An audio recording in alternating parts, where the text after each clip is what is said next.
Ooh, yeah. Good morning, everybody. Hey, it's Monday. Whoop, whoop. Right now, it's 8:36. It's going to be a good day today. Man, Easter was awesome yesterday, and the weather was amazing. It looks like it's more of the same. It's just going to keep rolling. I hope the weather stays the same because today is Monday, and it's the day after Easter, so I am treating myself today. I'm going to enjoy the day. It's going to be great.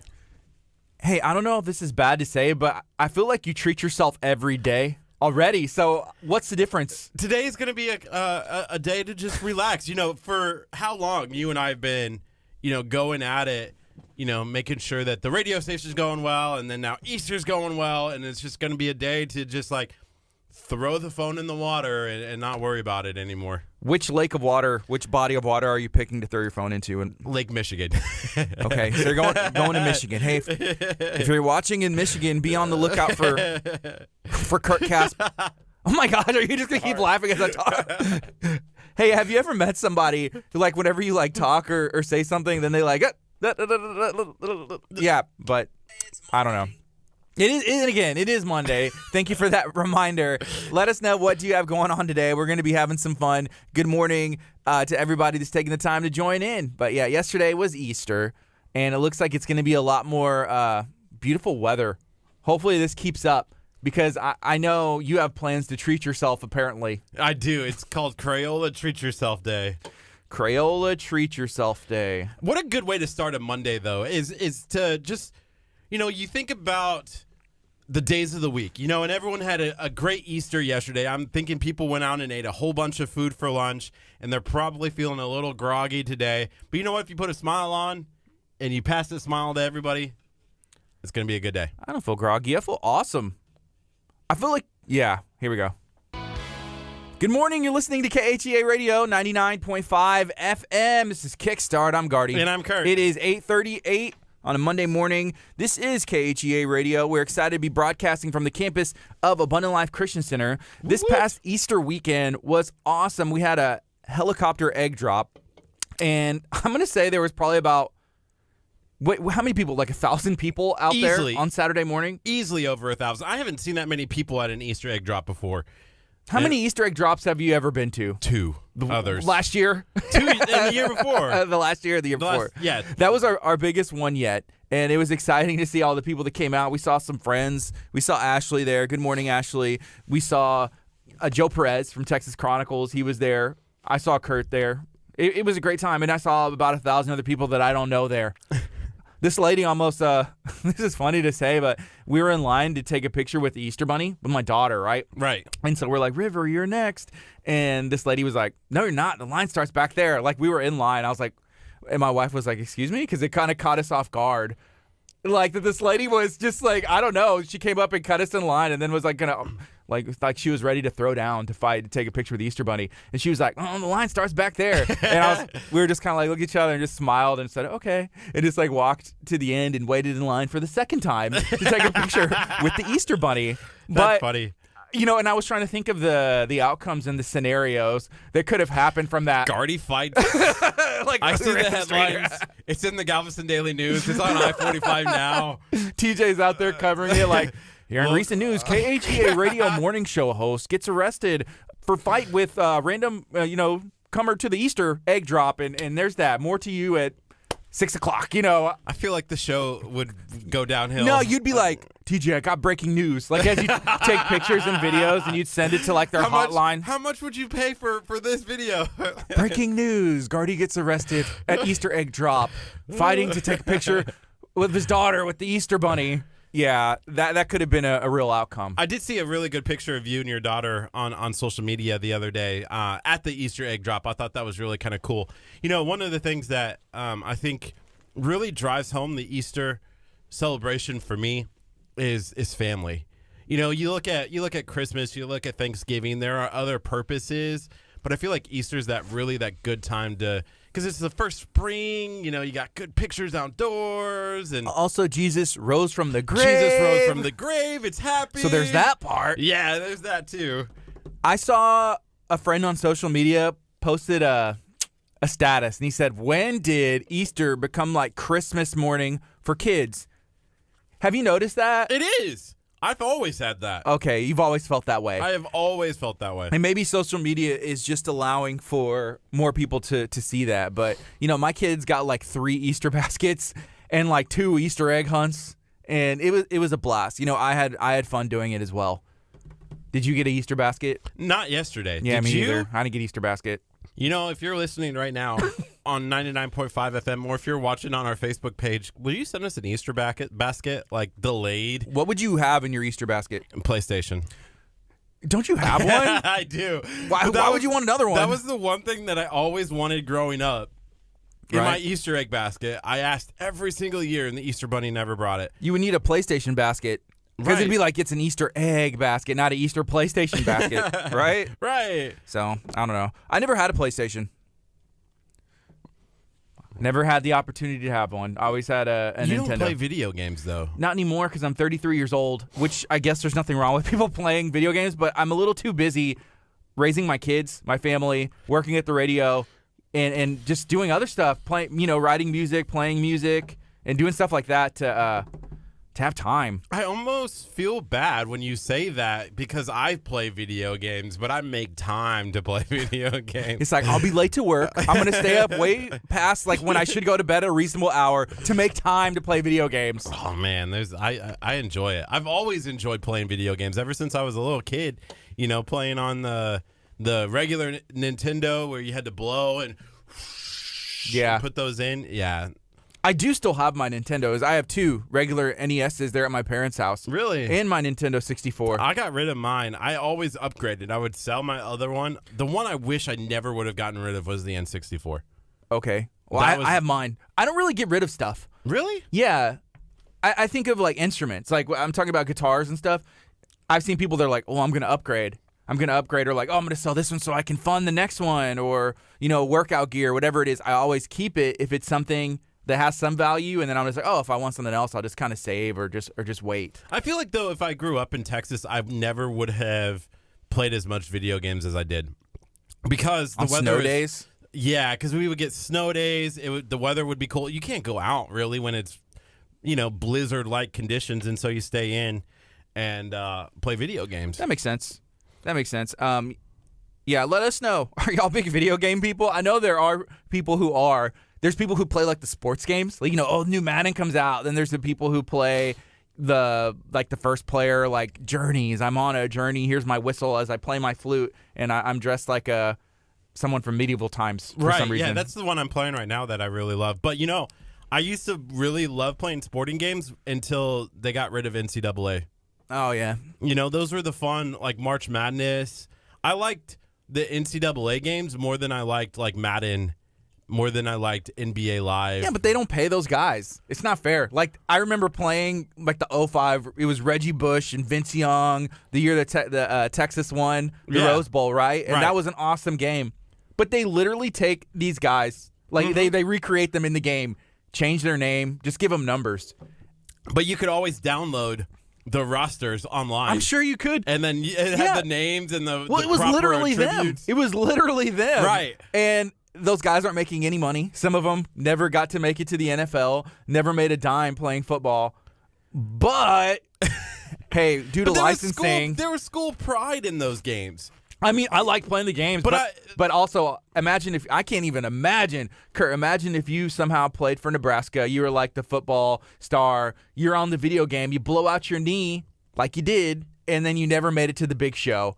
Can you imagine how salty you would be? You would still be playing the video game. You'd be like, no, the best NCAA was like 05. I love being a character in the game. I would like create the prospect, Kurt Casper, the all-star quarterback. You'd be quarterback? Oh, yeah. I'd be the quarterback because you needed a guy who could run the ball. You'd be like backup D-line, like on the video game. Yeah, probably. I'd see you as D-line. I would be the water boy, if we're being completely honest. Backup water boy. Backup water boy. You're the spotter. But, I would play that game, and then you try to recruit yourself. Because you couldn't decide where the prospect would go, and so you'd have to recruit yourself. You'd go to the rival school, and then you have to watch as you like win the Heisman, and it's not even you playing the game. Oh, yeah, the memories. Hey, the Rockets play tonight. Speaking of, yeah, it's the playoffs. But you talking about that rival school. I always thought about that. not that I would ever have made it to a professional sport, but like as a kid, I remember thinking like, if I ever did, there was no way I'd play for the Jazz. I would never play for them. You know, I can't stand them. Why would I ever? But again, whenever you're like 19, 20 years old and they come knocking on your door and like, hey, here's like $5 million. Will you play for us? I'll be like, okay, I guess so. So yesterday I was at Kelly's, and on the screen I could see they were talking about, like on ESPN, they were doing a documentary about the NFL combine as the kids get ready to be drafted. Yeah. The draft is coming up in the NFL. And just kind of what they go through, like the interview process and everything. It's kind of cool. It's kind of cool to see what everyone goes through and have to pick. But I couldn't like play for Who would be the person like LSU? Who's Nebraska's big rival? Or do they have Colorado used to be like growing up, sure. Colorado. So you would have, if Colorado was like, Kurt Casper, we need you for a wrestling scholarship. You are the future. And they hand you a full ride. That's the only full ride on the table. You would just be like... It's just like if another radio station came knocking on the door. I'm not going there. You know, like this is... I bet you would. You would. You're that kind of person. You'd be like, no, recruit me. Will me? If Colorado came up and they're like, oh, you're the best. You'd be like, oh, tell me more. Keep going. Keep going. And let me know. So it's 8:47. This is KHEARadio.com, 99.5 FM. This is Kickstart. Let us know, what do you have going on today? Hey, good morning. Happy Monday. Josue, good morning. My dad's watching, and Naola, Colleen, everybody's taking the time to hang out with us. We appreciate you. It was Easter weekend. Let us know, what did you do for Easter? Did you have a good time? Was there a lot of family? What did you eat?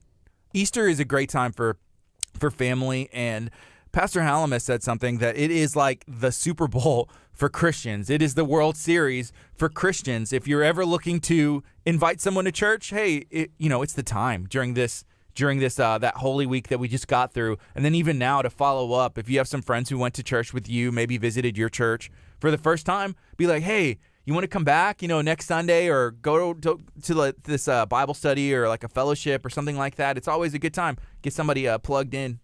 One of the things that for me is intriguing about the Easter season is that I think Pastor Josh calls them seasonal Christians when they only go to church. But I think one of the things that people should be listening, that are listening right now or watching right now, is to remember that just don't be a Christian during the Easter season. Like, continue to be the good, be the positive, spreading joy in people's lives. Yesterday after church, we went to Kelly's Country Kitchen right here in Lamarck, right off of Exit 12. Country cooking. I'm so sorry. There was a gentleman who was sitting there by himself eating. We were right next door. We had just ordered, I think we just got finished ordering our food, and we look over and like, hey, we should invite that guy to come over. And so we said, hey, do you have anyone sitting with us? Actually, Naola, I saw, is watching. She was the one who went over and said, hey, do you have anyone that's going to be sitting with you? And she said, nah. Or the guy said, nah. And we said, come sit with us. And he did. And he was 81 years old. He grew up in Texas City, survived the explosion in 1947. And it was a really cool moment. He got to eat lunch with us and have conversation. Otherwise, he would just sat there by himself. And I thought that was a good idea, like a good it's like representation of Easter. Well, it's more of a neighborly thing to do, like a community thing. And that's always good to, reach out. If you ever see somebody who needs some help or somebody who just needs like some family or communion, then why not, hang out with them and try and give them that community. But I think, one of the things that I took from that experience was making sure that you do that year round. If you are sitting at a dinner table or at lunch, or when you see somebody sitting by themselves, let's just go over and say, hey, how's everything going? Do you want to come sit and eat with us? I think that's a good thing to do. That's being the good, being the positive. Yeah, I agree. It's 8:50. This is KHEA Radio. Good morning, everybody. Hey, Colleen, good morning to you. She said she was in Denton for a wedding, and I asked, hey, how was the weather there? Because we had some really good weather, and she said the weather was perfect. It was a good weekend to get married. Why not? Why not get married on Easter weekend? I feel like there was probably a lot of people who made some memories over this weekend that they won't forget, just because how perfect everything was. I think, if you're looking at a wedding, April's a good time. The spring in Texas is awesome. Yeah, it's been pretty good here lately. I saw that like on Wednesday, it looks like there may be some rain or some thunderstorms coming in, but it is what it is. We still have some good days, and then it looks like it's going to pick back up again. For me, I know this sounds funny, but I'm thankful for my Nest thermostat that just kind of like adjusts itself, and I don't have to mess with it at all. Really? It adjusts itself? Yeah. How? I don't know. It's a self-learning thermostat, and then you can like, I don't know. It just does what it does, and I'm like, that's fine. I feel good. I don't touch it. I just forget that it's there, and I don't have to goof with it at all. I hate adjusting the thermostat Because you see dollar signs, like every time you hit it up or down, it's just like, oh, that's a penny. There's another penny. There's a dollar coming out of my pocket. This is what I don't understand about utilities. Because last summer, it was like $150. Oh, you were mad. I was furious. I've never spent that much Kurt money on. was big mad whenever he saw his bill, and it was like, what, $100 electricity? This is outrageous. Because it's usually like $20. Yeah. And it's been $20. I moved apartments, and I haven't, like, even last month, it was like $35. Hey, you know what? Your townhome was a little bit bigger, too. Wasn't it? Because it was upstairs, downstairs. And so if you think about it, the hot air. No, this was a single story, but it was on the second floor, which I'm on the second floor as well. But I feel like there was something wrong with that AC unit. You still mad about it? You still should mad. still write a report, go and write a complaint to the apartment because you're in the same complex. Just be like, hey, y'all owe me money from like 3 years ago because I promise you the electricity wasn't right. And see if they just give you a refund. Can you do that? I don't know. I'm going to do that. Hey, just do it. Just try. Doesn't hurt to try. Hey, Sarah Franklin, what's up? She said, hey, where can I pick up my goat yoga tickets? She had messaged me and said, hey, I won something. And I was like, oh, that's awesome. What'd you win? She was like, I don't know. But did you reach out to her about winning some goat yoga I tickets? don't remember Sarah winning anything. Did she? I don't know. I don't remember. I didn't write down the names of the goat yoga winners. How many were there again? 3. There's 3 winners, so I I believe her. If you were picked as one of the Goat Yoga Houston winners, Sarah, then you need to reach out to Goat Yoga Houston. Did she text 346-704-1806 to claim her prize? No, she messaged The radio station? GARDY. No, she said, hey, did I win something? What did I win? That doesn't count. It says in there, like, text 346-704-1806 to claim your prize. I'm waiting for my phone to ring. I see if she's gonna do believe it. that's what you're supposed to do. It's pretty dry right now, so there's that. 346-704-1806. Every time that we tag you that you win a prize, you have to claim it by texting us at 346-704-1806, or otherwise we might just give it away to somebody else. Yeah. And in Sarah's case, I'd be okay with it. I'm kidding. I kid. We love giving things away. By the way, if He's not kidding. If you're Amanda, we still also have your prize here. I've been trying to get a hold of you for like weeks, days, months. She won, what is it, Axe Masters passes? Axe Masters. I almost gave it away to somebody else. Whoosh. Hey, so yeah, we should try and reach out to her one more time. And then if she is not able to claim the prize, we're going to be making sure somebody else is throwing some axes. Wow. Sarah said, I thought we were better friends than that. We are. I'm just kidding. There we go. Okay, this is from Solion, and I feel like this is going to be good. She said, y'all help.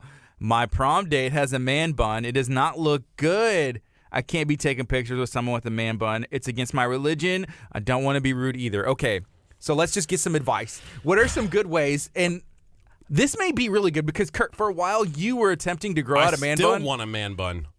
Okay. I might grow it out to get a man bun. What were any of the words that I said like influential in your life? No. No. So none. Your hair just stopped growing problem. and you kept cutting it? Here's the problem. If I would have had a man bun, I wouldn't be dealing with this stinking bald spot that's showing up on the back of my head. Yeah, you would. What makes you think that it wouldn't be there? I feel like I didn't have this spot on the back of my head until we shaved my head completely off. Maybe so. I feel like that was what caused. Okay, maybe so. But man buns are good. It is not against anybody's religion. Don't throw that into the mix. It's against Solian's. It's a man bun. Well, here's the thing. It's her preference. She doesn't want to go to prom with somebody who has a man bun because the pictures will last forever. And I feel like that is a very trendy thing. And think about it. The pictures are going to be great. 2 years from now, 3 years from now, 5 years from now, maybe 20 years from now, our kids are like, hey, Mom, can I see, whenever her kids are going to prom, however long that is from now, and can I see your photos? They're like, what's up with the hair of your date? Like, why would you go to prom with that guy? like, why was that okay? You know, it could be that way. We don't know. You know, there's very trendy things like afros. It's like, really? Oh, yeah. Really, Dad? People in the 70s. You had an afro? Afros? Yeah. Or it could be cool because then be like, dang, Dad had a man bun. Oh, that's so cool, you know? Okay, can I tell you? So my brother has really curly hair, and in middle school, he thought it was cool to have an afro, but his afro was disgusting. Why? Because you didn't know, like, it looked like he had never showered in his life when he had it, but he would pick at it, right, and, like, grow it out. Biggest, like, he went, like, this big, and there were people, we would go to track meets, and there would be other schools be like, that kid needs to get rid of his afro. It's bad.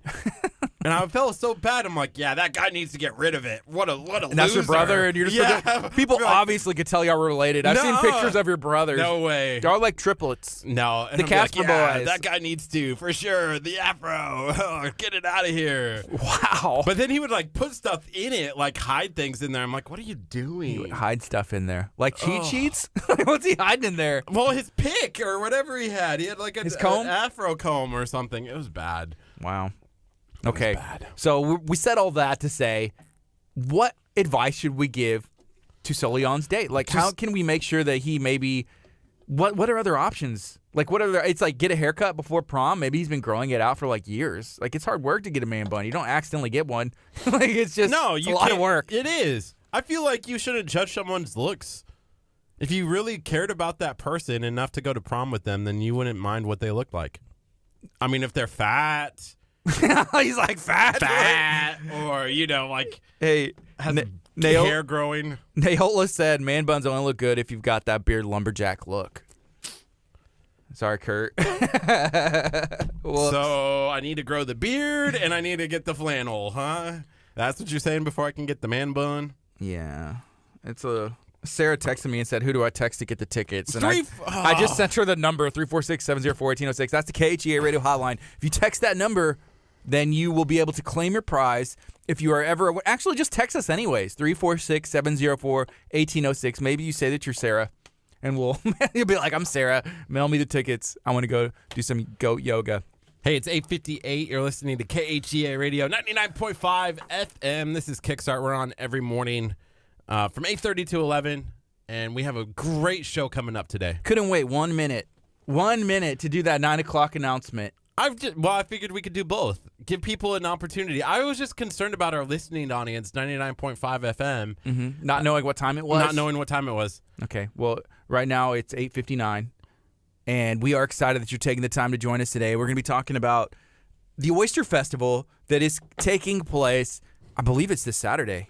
So that is awesome. If you haven't been to the San Leon Oyster Festival before, you're in the same boat as we are because we're going to be out there on Saturday having a good time. Mickey Gilley is going to be performing. There's going to be a ton of cook-off oyster teams, and it's going to be fun. This is going to be an event that you're going to want to come and hang out with us at. Yeah, I'm super excited. We're going to be emceeing the event. It's at San Leon. We're going to be talking to Lisa, who is kind of spearheading this fun event. And then later at 9:30, we're actually going to be taking a phone call with Mickey Gilley himself. Yes. Hey, Colleen said she wants to see a picture of her brother's afro. Just imagine if we had someone good at Photoshop, we just take a picture of Kurt and like put an afro on his head, and that's Kurt's brother with an afro. Man, I don't know if there's a picture out there of that afro, but it was pretty intense. It was... That's big. It was this big. Literally this big. Yeah. Well... It's 9 o'clock. It's KHEA Radio, 99.5 FM. We're going to take a quick break on the FM. When we come back, we're going to be talking a little bit more about the San Leon Oyster Festival, so stay tuned. Okay, folks. Whenever I was young, I didn't have an afro, but I did always like try and grow my hair out, like super shaggy, till they always made me cut it because we had a dress code at school, and for whatever reason, they always felt they needed to enforce the rules on me, even though like other kids... I always broke the rule, but for me, because my mom worked at the school, it was always like an extra, like, let me look at the magnifying glass, at Gardy to make sure he's walking the line. At least I felt that way at the time, right? Right. And so I hated getting my hair cut. I wanted to just grow my hair out like as long as it could go. And Then the worst thing, like if you want to have long hair and then they make you cut it, be like, well, it can't touch your collar, it can't touch your eyebrows. It just ends up with the worst haircut of all time. Because that's literally what I would do. I'm like, all right, cool, fine. So I'm gonna be like, cut here, cut there, and then like just leave it on the sides. And so it was a big mess. It was a big, it was really frustrating. But I don't want to use the word hate, but I felt like people who got fades, which I get a fade now, I was just like, no, I don't want a fade. They look like they're in an Abercrombie magazine. Like, that's not me. You know, I don't, because that was like really what was in that time. And I guess I was always like, I don't want to conform, you know, like, oh, punk rock, you know, I don't want to look like, you know, like bleach blonde tips, and pretty much look at a picture of Kurt. I was like, I don't want to look like that, because that's what was kind of in, right? Oh, yeah. College Kurt with the bleach blonde hair and the what else did I have? I had the shell necklace, probably. It was fun. Mm-hmm. Sarah said, intense, like when you were bald and had no eyebrows. Wow. That was a good look, though. You know, the other day, I was talking to Naola. Okay. And she was like, I was like, are you going to still love me even if ... you know, kind of thing? And that's your idea of a good time. Like, just asking your girlfriend, will you still love me if I lost a finger? Right. Would you still love me and if you know what she I said? didn't like cheese anymore? She said, I started liking you when you had no hair and no eyebrows. I think no matter what happens, I'm going to like you. And I was like, fair point. Fair point. But she had hope that they would grow back. What if there's no hope? Like, you lose your eyebrows and your hair's gone. Will there be hope? Will she still like you then, though? Silence. I didn't ask. Oh, man. So, I hate whenever you bring these topics up, just because I don't know where to take them. Like, you just start talking about, well, my girl, will you still love me? I don't know where to go from there. I'm so sorry. I'm trying to update the personal or the Facebook page. We don't have an intern in today. Yeah, Ethan quit. Well, he didn't really quit. Ethan was like, guys, so I only want to... He only comes in 3 days a week for like 2 hours, right? Right. Total of like maybe 6 hours a week. He was supposed to do a little bit more. And so, yeah, but he kind of like slacked off. And he was like, guys, I want to cut down a couple days. We're like, Ethan, you come in 3 days, and some of those days you don't even come in. He was like, oh. And I was like, okay, you come in 3, so you want to cut down. So he's going to be doing 1 day a week. So we miss you, Ethan. Whatever you're doing out there, we wish you success as we continue and miss an intern here in studio. Yeah, so if you are interested, if you're watching right now and you're like, hey, I really want to work in radio, we could use the help. Yeah, we'll be able to teach you something. I don't know if you'll be able to use it later in life, but I think you will. You can find a way to use it if you like editing video, if you like editing audio. Yeah, there's a lot of stuff you can do. What's up, Nate Laws, Mr. 409? I saw a little bit of video. I saw some pictures from that wrestling event. Did you see anything? I saw one picture. Was it Nate's photo? No. I'm not friends with Nate on Facebook. Nate, will you add me on Facebook? Nate, will you add me on Facebook as well? Add me first, though. Hey, that looked cool. Man, it looked packed. I don't know what you saw, but I saw some video, and it looked like an amazing turnout over there. So that's really exciting. It's another, opportunity for some local guys to get some run and do some cool things. So, man, it was awesome. My cousin, he posted a video. Did he do well?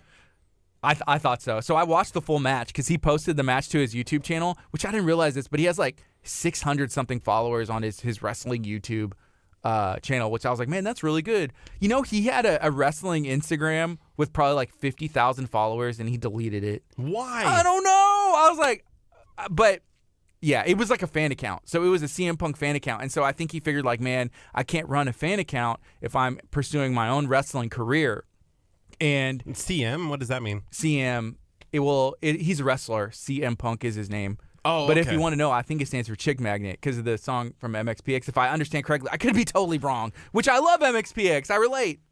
Okay. So I was like, dude, I would like secretly transition that fan account into my own wrestling account, delete everything, and then you start out with like thousands and 50,000 followers, or keep it going. Because it's easy to do. You can make that switch. Yeah, you can, but I think he just wanted to be like legit. Like, hey, I can't be running a fan account if I'm pursuing my own, my own career. I can still be a fan, but 50,000 just gone. Yeah, it was CM Punk universe. It was really good stuff. I couldn't do that. I couldn't just get rid of our fans. It would be like, I've always wanted to like start my own like fan page. The on Kurt Facebook. Casper fan club. Right. Oh, yeah, of course. Right. Easy. Right. I could see you writing your own Wikipedia page.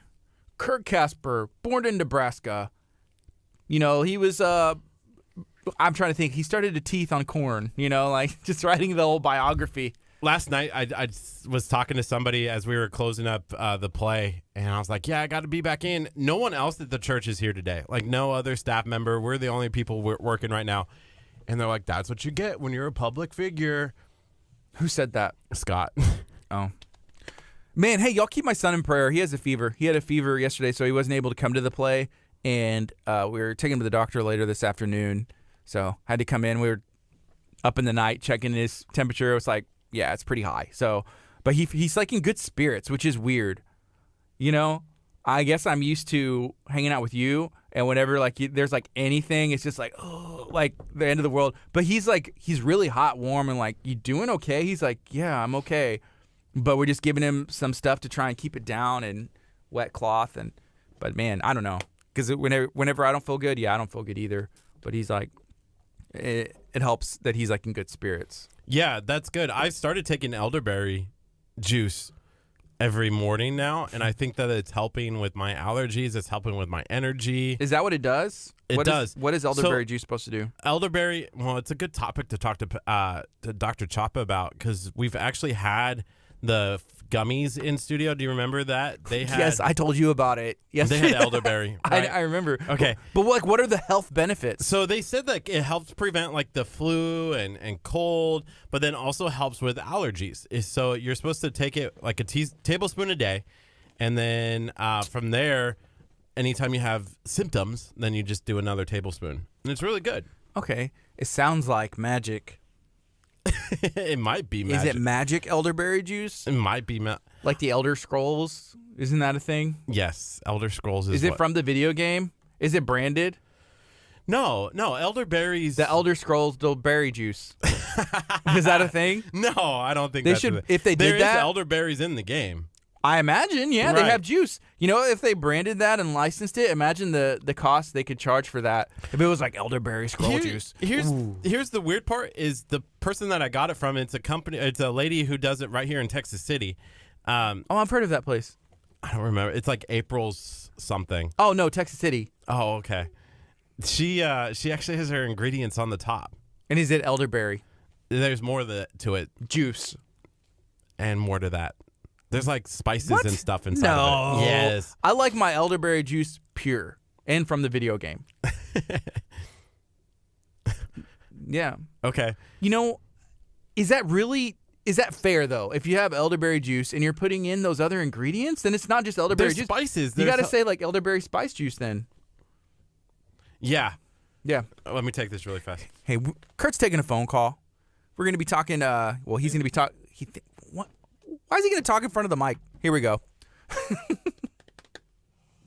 So we're going to be having a guest as we talk about the San Leon Oyster Festival that's going to be taking place this weekend. If you are interested in going, we're going to be letting you know how you can get tickets. I think we may even be able to give some tickets away. I don't know about today, but we'll be giving some tickets away sometime this week because this weekend is the big show. Please come hang out with us at the Oyster Festival. I promise it's going to be fun. I'm going to make Kurt dance. Maybe he'll tell some jokes.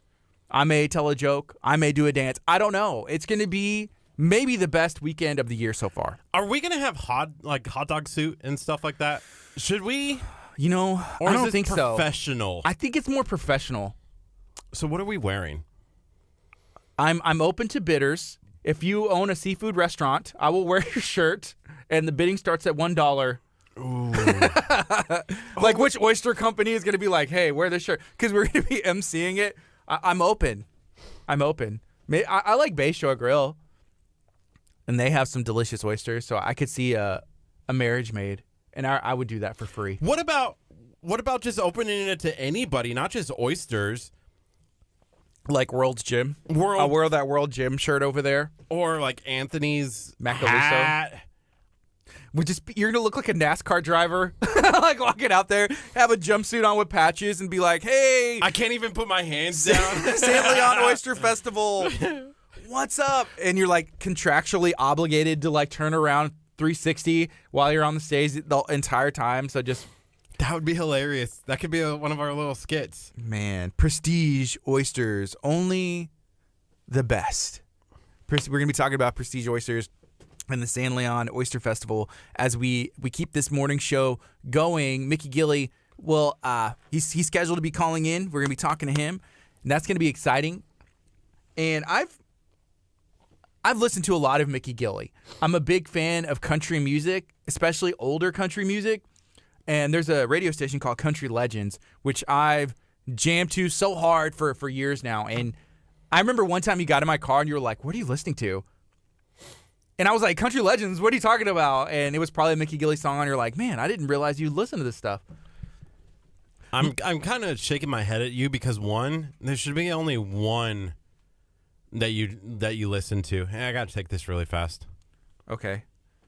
As I'm talking, Lisa. Siri's doing a text thing of my closed captioning. North side of the building. Oh, man.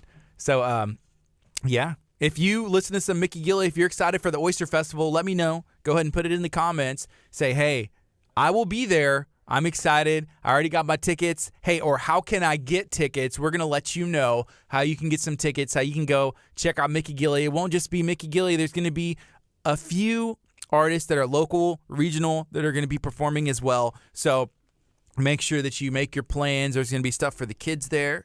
There's going to be stuff for the adults there. There's oyster cook-off teams. It's going to be a great time. I've already talked to some people who have been saying that they are actually going to be on one of the oyster cook-off teams. Speaking of cook-off teams, that Big Crawfish Bash, I believe, was this weekend as well. This was the busiest weekend maybe of the year so far. Between Easter, everything going on at KHEA, everything going on at Abundant Life, they had the Big Crawfish Bash.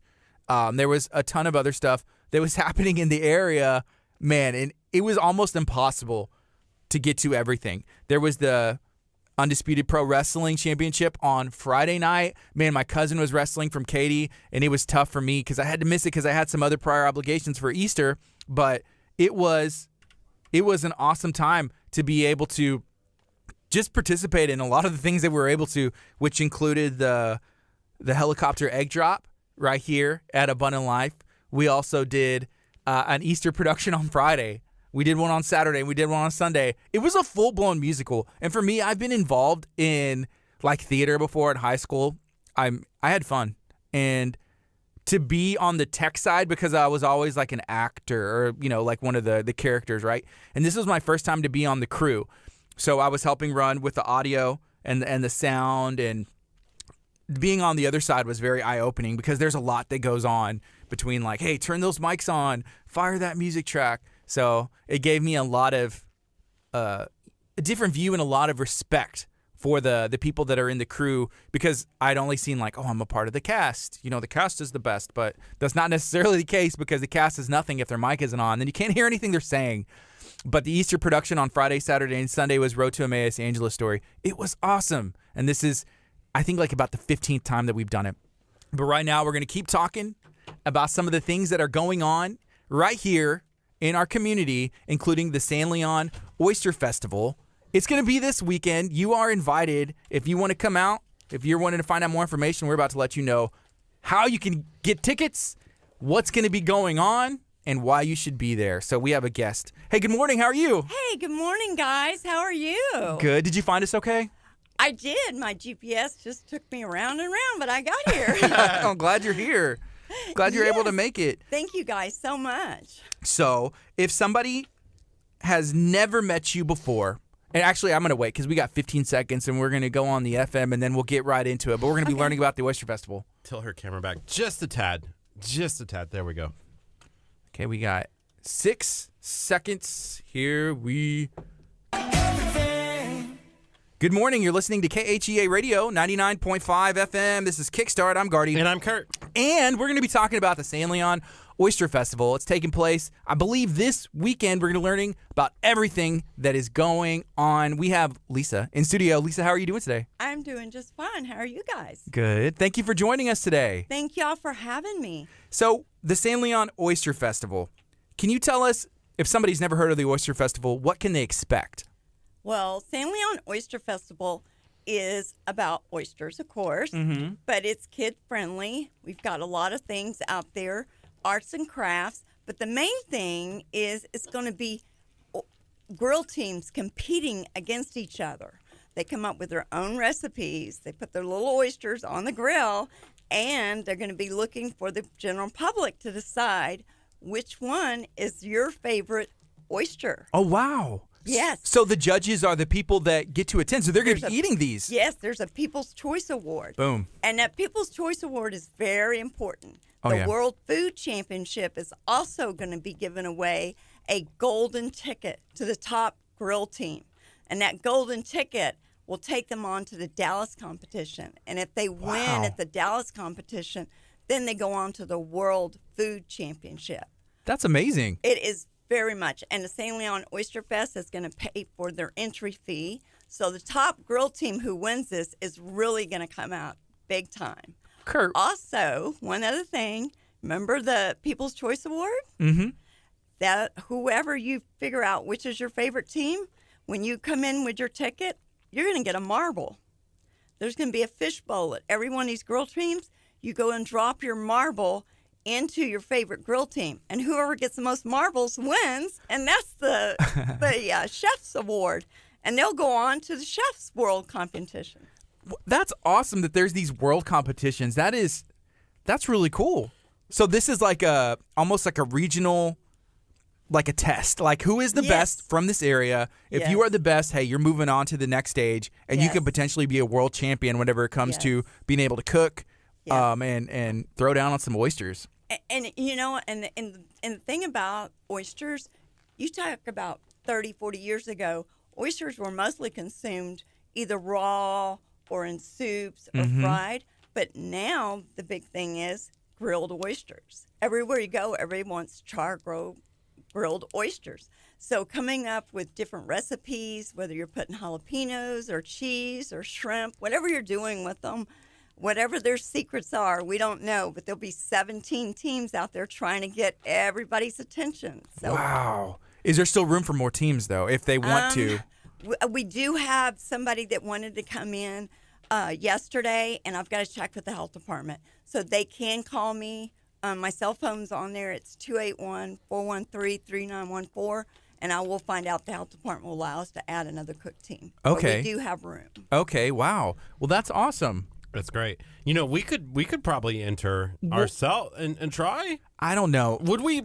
Could we bribe people into picking us as the? Well, here's what you could drop do. your marbles in here. What you do is you just be like, hey, I need my friends, I need my family, I need people who want to support me. Drop your marble in my tank. I'm trying to move on to the world stage. You know, people need to taste my oysters. I feel like the marble though would be hard to give up. Yeah, I mean, just think about it. You end up with the most marbles, and you actually win in life. I mean, it's just wonderful. And if you lose right? all your marbles, It's a big sign. That's like there's some sign there for life. right? For sure. Wow. But the other cool part about the entire Oyster Festival is not even just the oysters, but the entertainment. You have these radio guys who are coming to entertain from 2 to 7. Oh, yeah. I mean, famously known. You guys are awesome. And who is going to be singing for you guys? Mickey. Curt. Oh, Curt. Mickey Curt. Mickey Curt. No, Mickey Gilly, he's going to be there, right? Yes. Yes, That's amazing. he is. And, I mean, it really is. Just think about that. To have Mickey Gilly coming to San Leon. I mean, that is just like phenomenal. I mean, who would have thought? I mean, Sunny San Leon gets Mickey Gilly with a tour bus, the whole 16 group. And you know, I know something I found out about Mr. Mickey. What's that? He has the same people working for him the day he started business. Wow. That goes to speak for it. You know, that's a blessed man right there. You know, that's a blessing. You can have somebody working with you for 45, 50 years. That's a true blessing Yeah. right there. It shows that his crew's loyal to him, but he must treat them with respect That's true. for them to stick with him for that long. That is very true. And I'll tell you something else. Who else is going to be out there singing is Colton Black. This is Clint Black's nephew. Oh, awesome. Yes. And his daddy was going to come with him, but his daddy's going to be having heart surgery. So we're all going to be praying for Kevin Black. And we know he's going to be good. We know the Lord's got that. He's going to be real good. How many artists are there You're going to performing? have Fast Eddie starts at 2. Big Jordan Band after him. Gerard Stewart's after him. Then you've got Colton Black. And then you've got one of the actress, I should say, from the Urban Cowboy, Jessie Mapes. And she's going to talk about Kevin Black's book for me because he's not going to be able to. It's Raising a Hand. Kevin, unfortunately, lost his daughter Tourette's syndrome. Mm-hmm. And he went, and these books will be out there for the general public. I don't know how many people are aware to this, but this is something that really need to bring awareness to, and something that I will be talking about at the Oyster Fest. Oh, wow. Can I see that book? Yes, sir. Looks like this is a really awesome, quality, just looking at it. From B.B. King all the way to Sir Paul, you Mm-hmm. would not believe how many, and when they're raising their hand because 1 out of every 10,000 girls are affected by this syndrome. And you're born perfectly normal, but then they start regressing to an infant stage. Yes. And it's very, very sad.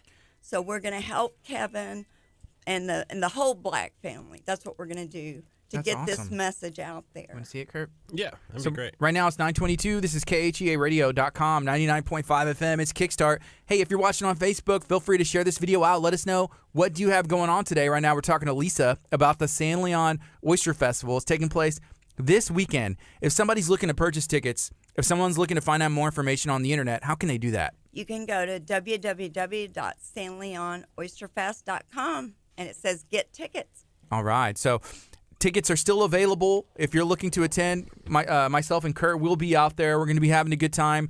It starts at 2 o'clock. 2 o'clock. Oh, and the main thing, please, if you have your golf cart, dress it up. You can win money. We have a golf cart contest. We encourage everybody to come in your golf cart. And you don't have to spend a lot of money. Heck, take whatever you got around the house. You can take a bed skirt. You can take some flat pans, make some eyes out of it. Women, go in there and clean out your husband's closet. I'm sure you can get a bunch of fishing and hunting stuff to decorate up that golf cart. And the oyster eating contest. How many oysters can you eat in a minute? In a minute? Man, I don't know. Are they raw oysters or are they cooked? They're raw oysters in a shell. Raw oysters. Kurt, I'm going to say you could probably eat like half of 8. one. I had a guy call me last night. He said he can eat 550 No. in 5 minutes. He 5 minutes. He said he's been the Rockport champion for 18 years. Okay. He's driving down. He does not intend to lose.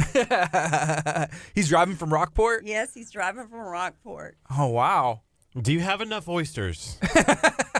We are praying we do. We are praying Mother Nature is good to us. Oh, okay. So far, we're good. So there's a family business, Prestige Oysters. Can you let us know a little bit about that business? Yes, Prestige Oysters is a local business, and what we do is we're a wholesaler. We don't own boats, we don't leases, but we have people that work for us that we have access to the boats and leases. We have exclusive access to that. Mm-hmm. And we actually have reefs in Texas that we manage, and we're able to cultivate those. And Prestige Oysters is one of the nation's largest, leading in going back into putting cult into the ecosystem, and that's what we're doing. And the main thing we want you to learn about Prestige Oysters by bringing the oysters into the San Leon Oyster Fest. Why does Prestige want to help San Leon Oyster Fest do this? Because the mission at San Leon Oyster Fest is the public gets to participate in the ecosystem. All these shells in the Oyster Fest are going to go back in the bay. And that you're going to be rebuilding the ecosystem.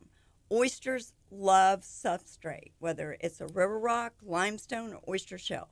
One rock can grow up from 40 to 60 to 100 oysters. You throw a rock, you grow an oyster. Wow. And so just think about that.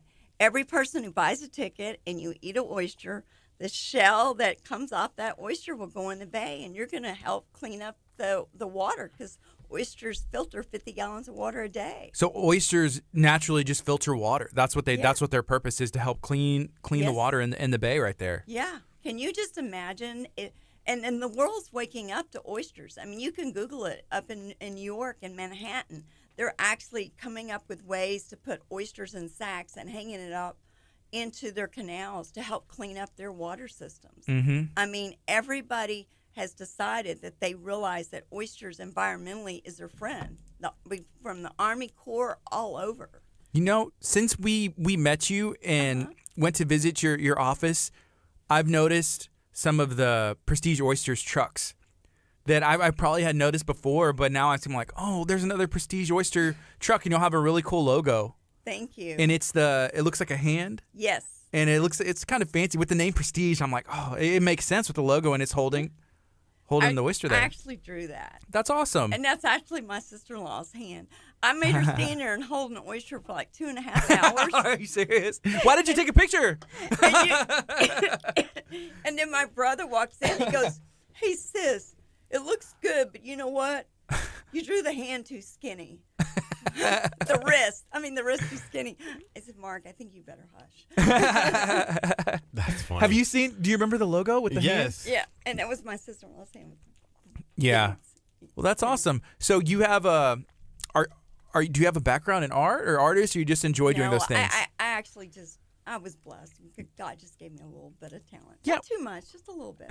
So whenever you have a business like this, sometimes you have to wear different hats where it's like, hey, logo design, running the business, I'm making calls, I'm running the books.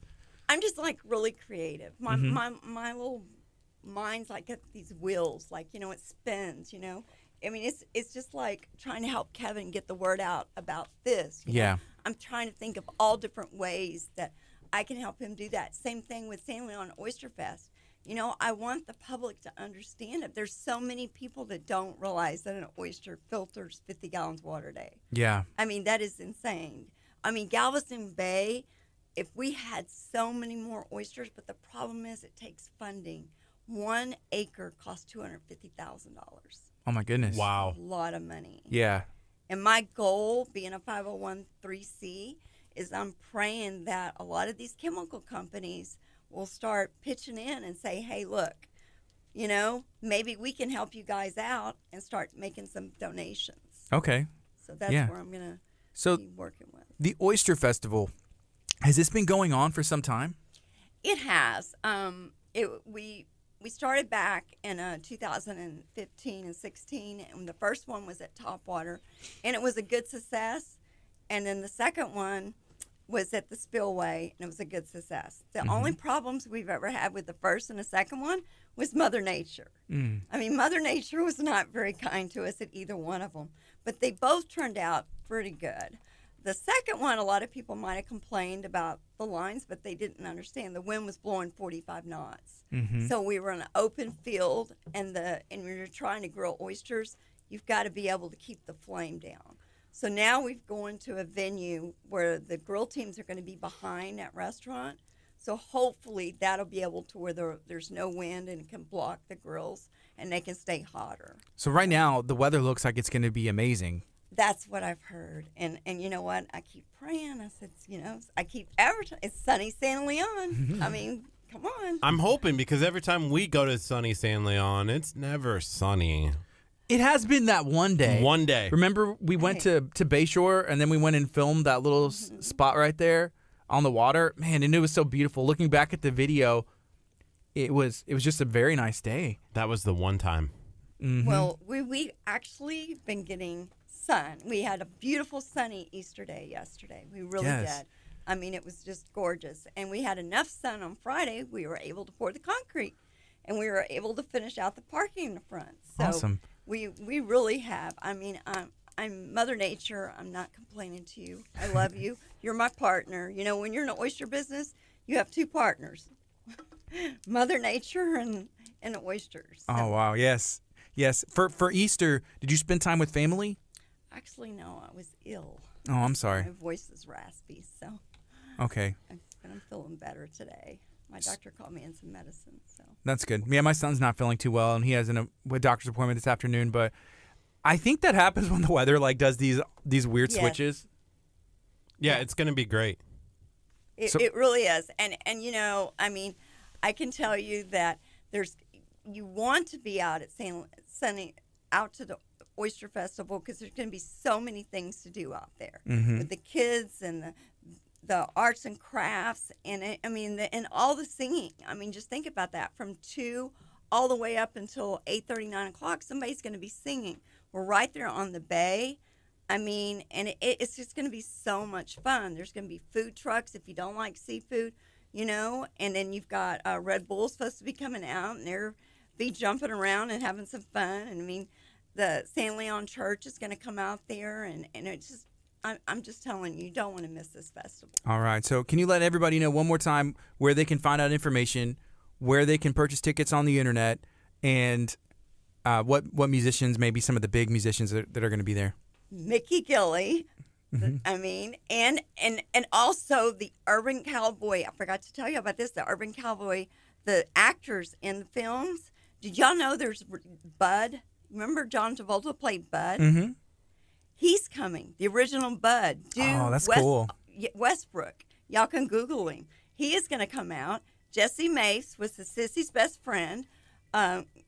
Gordon and Norman. I mean, Gator and Norman. And Gator, one of them won the dancing contest and the other won the bull riding. And you've got the Big Jordan Band, and you've got George Stewart, and you've got Fast Eddie.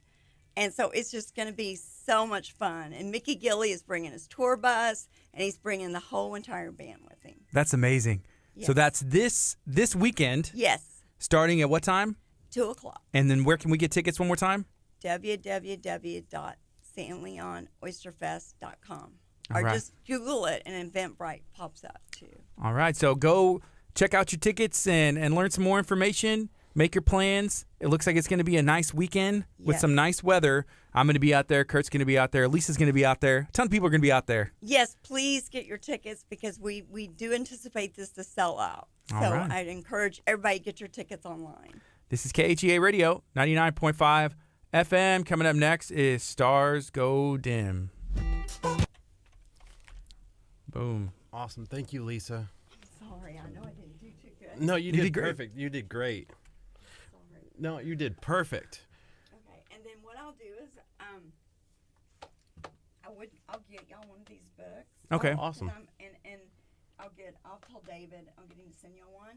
And if y'all could, maybe y'all might want to, when Kevin gets well, maybe y'all might want to or get Colton, and maybe he can give him time on y'all's show. Oh, definitely. That'd be great. To promote this because it's Yeah. really sad. Yeah. That's awesome. And he really thought this would take wings and spray, get bigger. Mm-hmm. But it's just not enough coverage on it. Yeah. Perfect. No, yeah, we'd love to do that. Thank you, Lisa. Hey, We'll see you on. We'll call you after our show's done. Okay. So we'll talk and All right. make sure that we're good to go for everything for the weekend. And then, yeah, we'll see you again Okay. this weekend. And there. I rented a stage for y'all. Okay. So y'all have a stage where you can step up on and people can go up there. Awesome. Awesome. Boom. All right. Thanks, We'll talk to you Lisa. soon. All right, Facebook. Hey, we're going to be calling Mickey Gilley in 2 seconds here, so stay tuned for that. Do you want to call him now? I guess so. Give it a ring, and we can wait 2 seconds or no. But the Oyster Festival is gonna be a good time. It's on. Perfect. I don't know. Is this his phone or someone else answering? This is his phone. All right.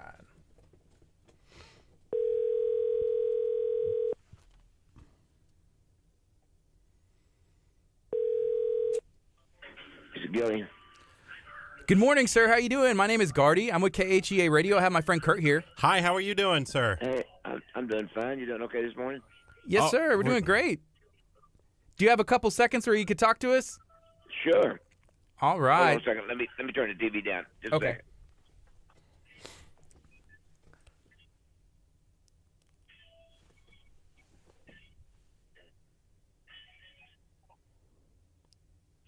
Are you there?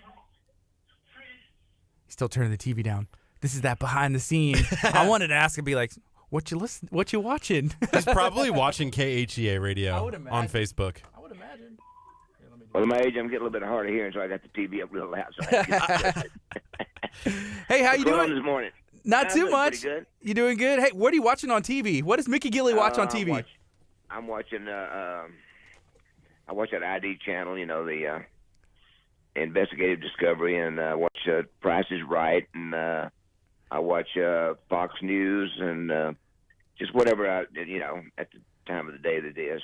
Hey, I feel you. That sounds like what we watch. I record a lot of things on TV and watch it later, so I can go through the commercials. But, Oh yeah, so it's not. at my age, I can't play golf anymore, so I sit and watch TV and then try to make enough time to do the shows at the theater and have a good time with the folks, when I get to perform. So. Yes, sir. So right now it's 9:36. You're listening to KHEARadio.com, 99.5 FM. We're talking to Mickey Gilley. We're excited and honored to be talking to Mickey Gilley. And, sir, you're going to be at the San Leon Oyster Festival. I believe it's this weekend. Is that correct? That is correct, and I'm looking forward to performing with the folks. I got a 7-piece band, 2 girl singers. I call them the Urban Cowboy Band and the Urbanettes, and Mickey Gilley. Don't get much better than that. And you're bringing out, like, the full band. This is, like, the real deal. Nothing is held back. Everybody's going to be out there, from what I understand. Oh, absolutely, yeah. Every time we go out, I take my group with me. I don't go out by myself. Yes, sir. Did you just release some new music not too long ago? You know what? I put 20 love songs together, and I want one CD for the people that like to listen to the songs I've done in the past, and also I went back and remade some of the number one songs and released the 17, which is the 17 number one songs that the folks gave me in my career. So we have those there at the place when we play. If people want to pick up a copy of the CD, it's available. And that way they don't have to go searching for different albums that certain songs on. I did that because this is some of my favorite things I like to do, and I get to perform some of them in the show. Most of the time people come hear me do the number one songs. So that's my main goal, is to try to do as many of the number one songs as I can, because that's what brought me to the dance. And I know that. So what I try to do is I try to put a band together that I can perform the songs as close as I can to the recordings. That's awesome. You've been recording music for a very long time, so you have a lot of number one songs. On that album... I started in 1957 trying to follow my cousin Jerry Lee Lewis into the music industry. 17 years later, I have a song called Room Full of Roses that hit in 1974. So, 17 years I struggled trying to have hits. When Room Full of Roses hit, then I followed that with 3 more number one songs. Got my foot in the door, started traveling with Conway and Loretta, and then the Urban Cowboy came along and launched me and Johnny Lee into the stratosphere. And I got to play all the casinos in Vegas, Reno, Tahoe, Atlantic City. I got to go overseas. I got to play for 2 presidents. They gave me a star on the Hollywood Walk of Fame, and then the scary thing happened. They invited me to Hollywood to do some acting roles. So at 83, I've had one heck of a ride in my life. You've done it all. What would you say is the biggest accomplishment? What has been the most honorable moment of your career thus far? Probably getting invited to the White House to play for President Ronald Reagan and President George Bush Sr. That was probably one of the biggest things that ever happened for me. The next thing would be the star on the Hollywood Walk of Fame, which was quite an honor. And, of course, those are some of the things that'll be in my life forever, and I appreciate that. And the fact is that, I struggled in the business because I was trying to follow my cousin Jerry Lee Lewis into the music industry, and everybody was comparing me to my cousin and saying, what are you doing copying your cousin Jerry Lee Lewis? When I started having hits, I started having fun with it then. I said, I wasn't trying to copy him. I was trying to be exactly like him. He was successful, and I wasn't. Hey, copying success, there's nothing wrong with that. And then I have a little more fun, too, when I tell him, I said, you know what? I made a big mistake trying to follow Jerry Lee Lewis. I should have followed my other cousin, Reverend Swaggart, because he made more money than me and Jerry Lee Lewis put together. Hey, Mr. Gilley, one of the things that I think you're forgetting about, visiting the White House is cool and all, but like being on KHEA radio has got to be one of the best moments of your life, right? Absolutely. Hey, to talk to you guys and still be at 83 and having y'all play some of the music that I played back in the 70s and 80s is quite a thrill, and I appreciate that very much. Yes. Hey, have you ever been to sunny San Leon, Texas before? That's a good question. I'm sure I have since I live in the Houston area, but God knows. I've been so many different places I can't remember thing that we do. Are you a fan of oysters? Or are you a fan of seafood in general? Oh, absolutely. I used to love to eat raw oysters. I kind of subsided on that a little bit because of the pollution in the water. Mm-hmm. But I loved raw oysters at one time. I used to eat them all the time. Now I usually cook them, but I still enjoy oysters. Yeah, That's awesome. I like sushi. To be an old Louisiana boy, I like sushi because I like really spicy food. Hey, you were mentioning a little bit about your cousin and how y'all started playing. Like, what is it that drew you to music? Is it just in your blood? That's a good question too. Actually, the talent came from the Lewis side of the family. My mother was Lewis, and of course, my Jerry Lee. Of course, my mother and his father were brothers and sisters. And that made me and Jerry Lee first cousins. Mm-hmm. But Jerry Lee started playing piano when he was at a real early age, like when he's really young. I think 7 or 8 years old, something like that. And he was very talented. I never really thought about the music industry until he hit with a whole lot of shaking. And I was working in Houston for $1.25 an hour doing construction work at that time, but back in the 50s.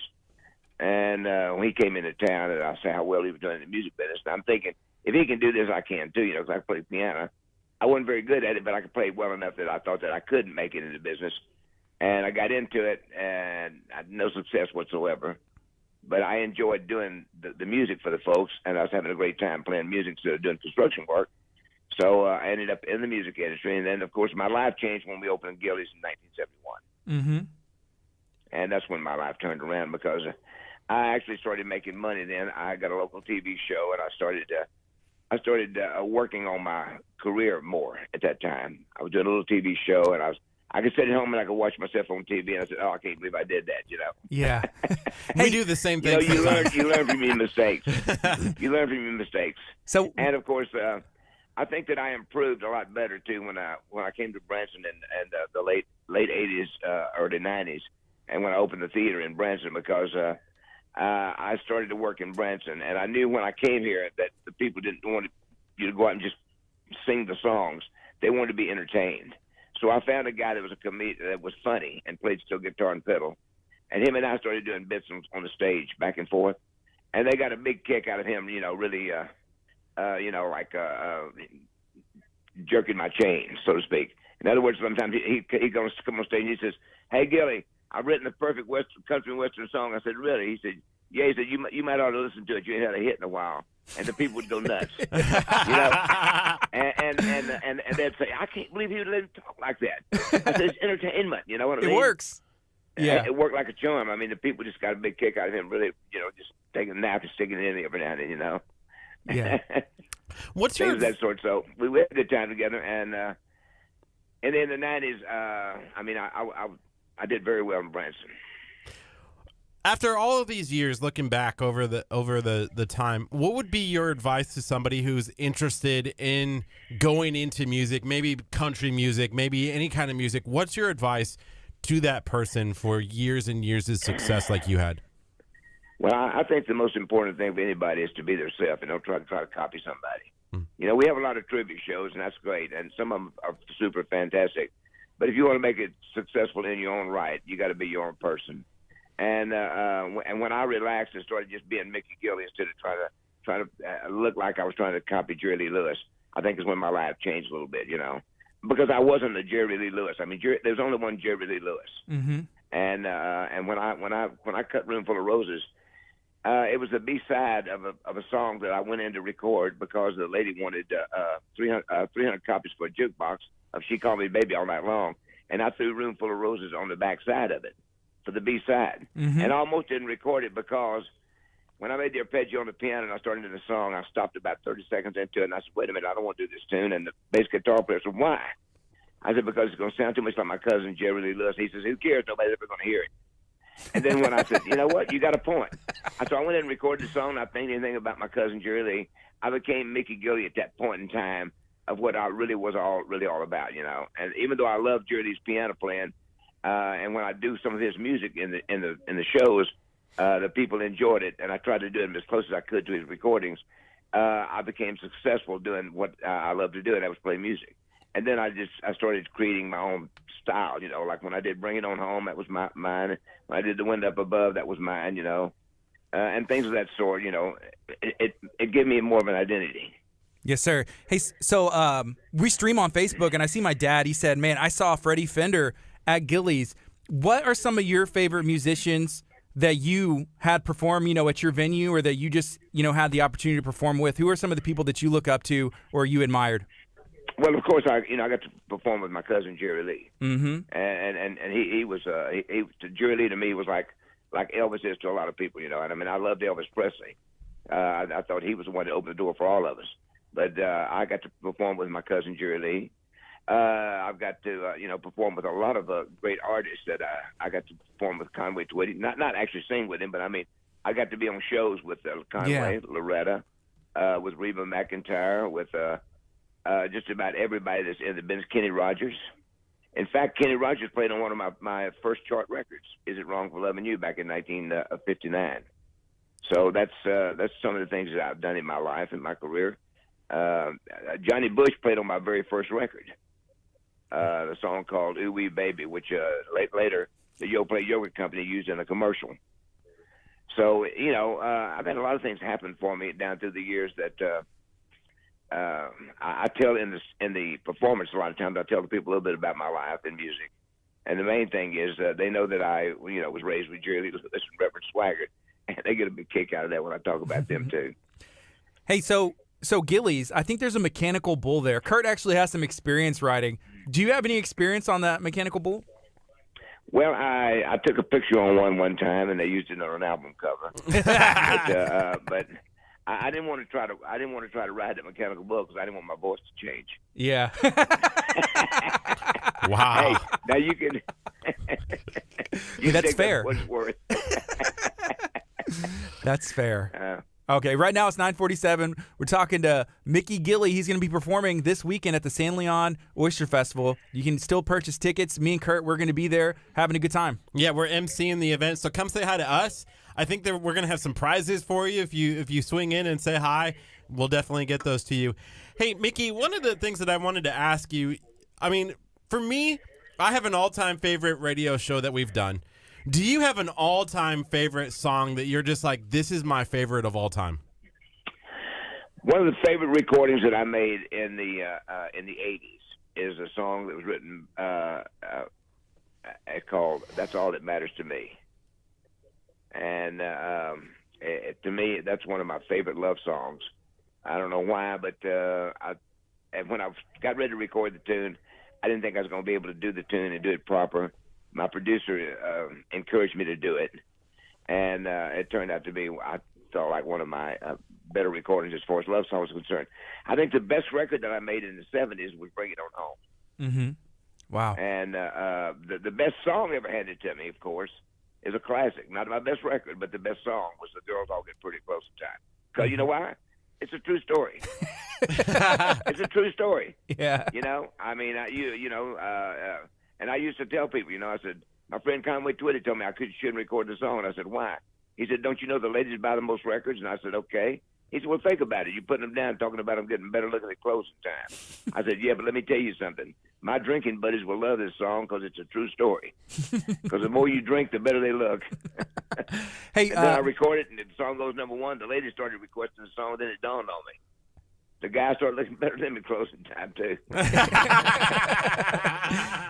Hey, so you recorded a new album, last year, released some new music. Do you have any plans, anything in the works to record some new music coming up maybe this year or next?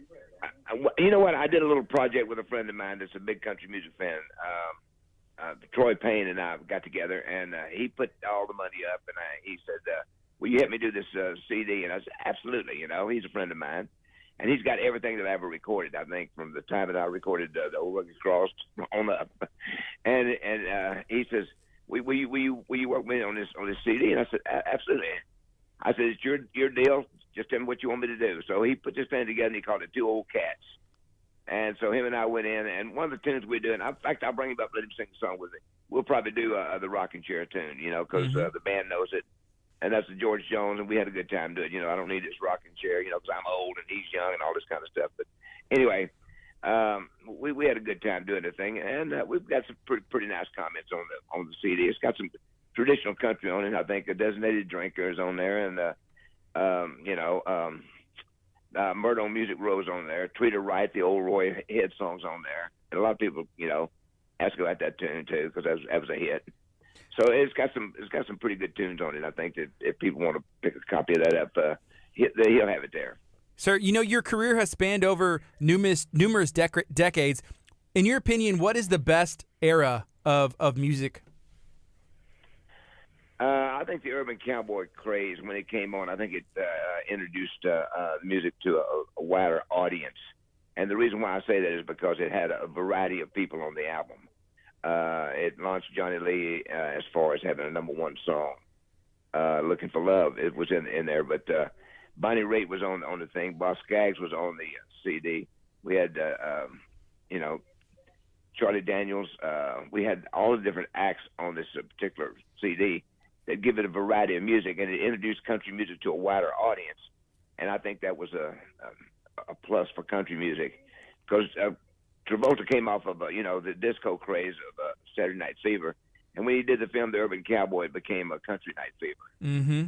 So I think that was a big time in music. And people ask me about the artists today that's filling up these stadiums. I said, you got to applaud these guys, man. But if they can go out and they can write songs and they can go out there and they fill a football stadium up, I said, you got to applaud them. I said, I don't understand their music, but I couldn't do that in my heyday. Yeah, these guys are filling up football stadiums. I said, hey, give them a hand. Yeah, still respect the artist. Yeah, absolutely. What advice would you give to anybody that's starting a music career, or maybe like wondering is this for me? Well, like I said earlier, you just try to be yourself and don't try to copy somebody. Mm-hmm. That's the main thing is to stick to what your talents give you to present to the audience, public. That if you want to go out and perform, just try to be yourself. Don't try to change your voice to sound like somebody else. You got all these people. Every time, a lot of times when I listen to the radio, a lot of times when Garth Brooks hit, all of a sudden everybody wanted to sound like Garth Brooks. I remember back in when Elvis hit, everybody wanted to sound like Elvis. When Pat Seminole came along, when Little Richard came along, when Chuck Berry came along, they all tried to be these different people. The best thing to do is go out and be yourself. So, Mickey Gilley, you're performing this weekend at the San Leon Oyster Festival. Can you tell somebody why they should get their ticket and come to this event? Well, if they want to hear some good country music from the days that they can remember, that's from the time that we did the film The Urban Cowboy until now, it's been 39 years. They will hear some traditional country music, and they will see us, the Urban Cowboy Band, along with yours truly, performing the songs as close as we can to recording. So if they want to hear some good country music, they need to come see the show. And I think the tickets are very reasonable. I don't know exactly what the cost is on them to get in, but I understand that,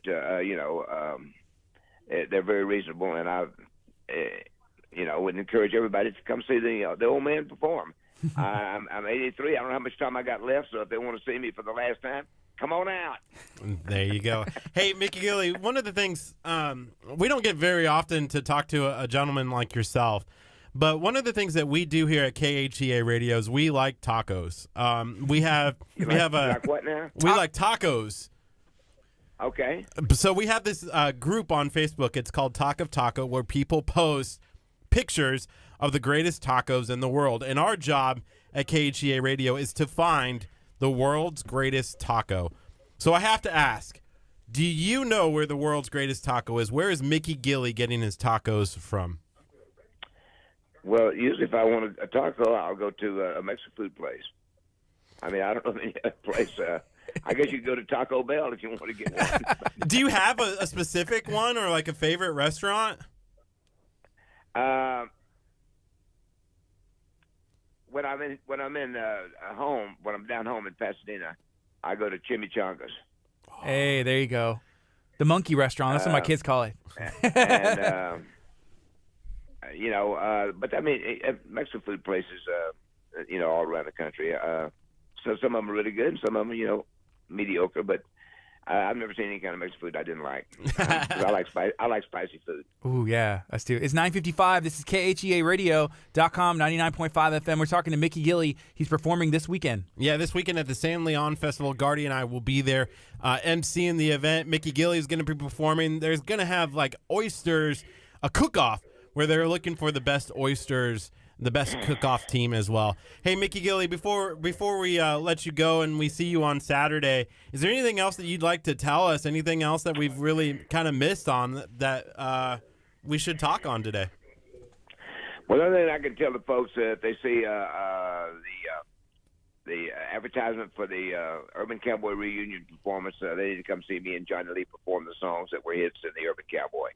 And by the way, when we do the Oyster Festival, I will do a lot of the music from the soundtrack to film the Urban Cowboy form if they come to the show. Awesome. So come on out, and I think they'll have a good time. We'll try to do as many number one songs as I possibly can for them, and then we'll do close the show with the Urban Cowboy music. Oh, that's going to be awesome. Well, thank you so much for taking the time this morning to talk to us. We appreciate you. Hey, and we'll see you on Saturday. We are excited. I'll see you Saturday. Come by, and I'll give you a little shot of clown. All right. Thank you, sir. Have a good morning. Thank you. Bye. Bye. All right, everybody. Hey, this is 99.5 FM. This is KHEARadio.com. And we're going to take a quick break. It's 9:56 a.m. Man, that was cool to talk to Mickey Gilley. That was a lot of fun. Hey, people who are watching on our Facebook page, we're going to be back with one more guest at 10 o'clock. I don't know. So our church office is closed today, so it makes it a little bit more difficult to have guests and for us to be able to I do have a do question. a show. But we love doing stuff. So if the office is closed today and me and you are the only ones in here, do you think that means, like, let me make sure we're not on the FM. Like, we could get away with more or get away with less because they're watching? That's my only question. What do you think? We get away with more because, like, people aren't here, or like, hey, their eyes are on the Facebook stream, like waiting for us to do something? I almost in that text message last night, but I didn't see it until like midnight, and I'm like, I can't message back at midnight and be like, hey, for all of you who are at home today who get Watch a day KHEA. off, you have to share it. But no, I haven't seen them. I haven't seen any single one of them. My dad said that was hilarious. Thanks, Dad. You know where you'll find Curt if you're at the San Leon Oyster Festival. I mean, Like, Curt, come back over here. We got a job to do. You're gonna do that with the my legend? God. No, I'm just kidding. I'm kidding. That'd be fun. Hey, Mark, are you going to the San Leon Oyster Festival, hanging out with Curt and Mickey Gilley? Yeah. Hey, I saw that. Speaking of like cook-offs, Los Primos and the Texas Pit Stop Barbecue guys were doing some of the big crawfish bash cook-off. So I wonder who won. Because we already know Los Primos throws down on the seafood, and they won the whole cook-off for the Galveston County. I haven't seen posts on Facebook about it yet. Yeah, me either. All right. Hey, do we want to get the next? I want to wait a little bit. I need to unwind. You know, I recorded some of that conversation, right? Yes. But I realized, I'm going to pump this audio in because there's the effects. So for the Easter play, we did my voice. This is my son. No. Well, no, you can take them off, but like, watch. I'm going to see if this Mickey works. Gilley? Yeah. This is Mickey Let Gilley. me see if this works.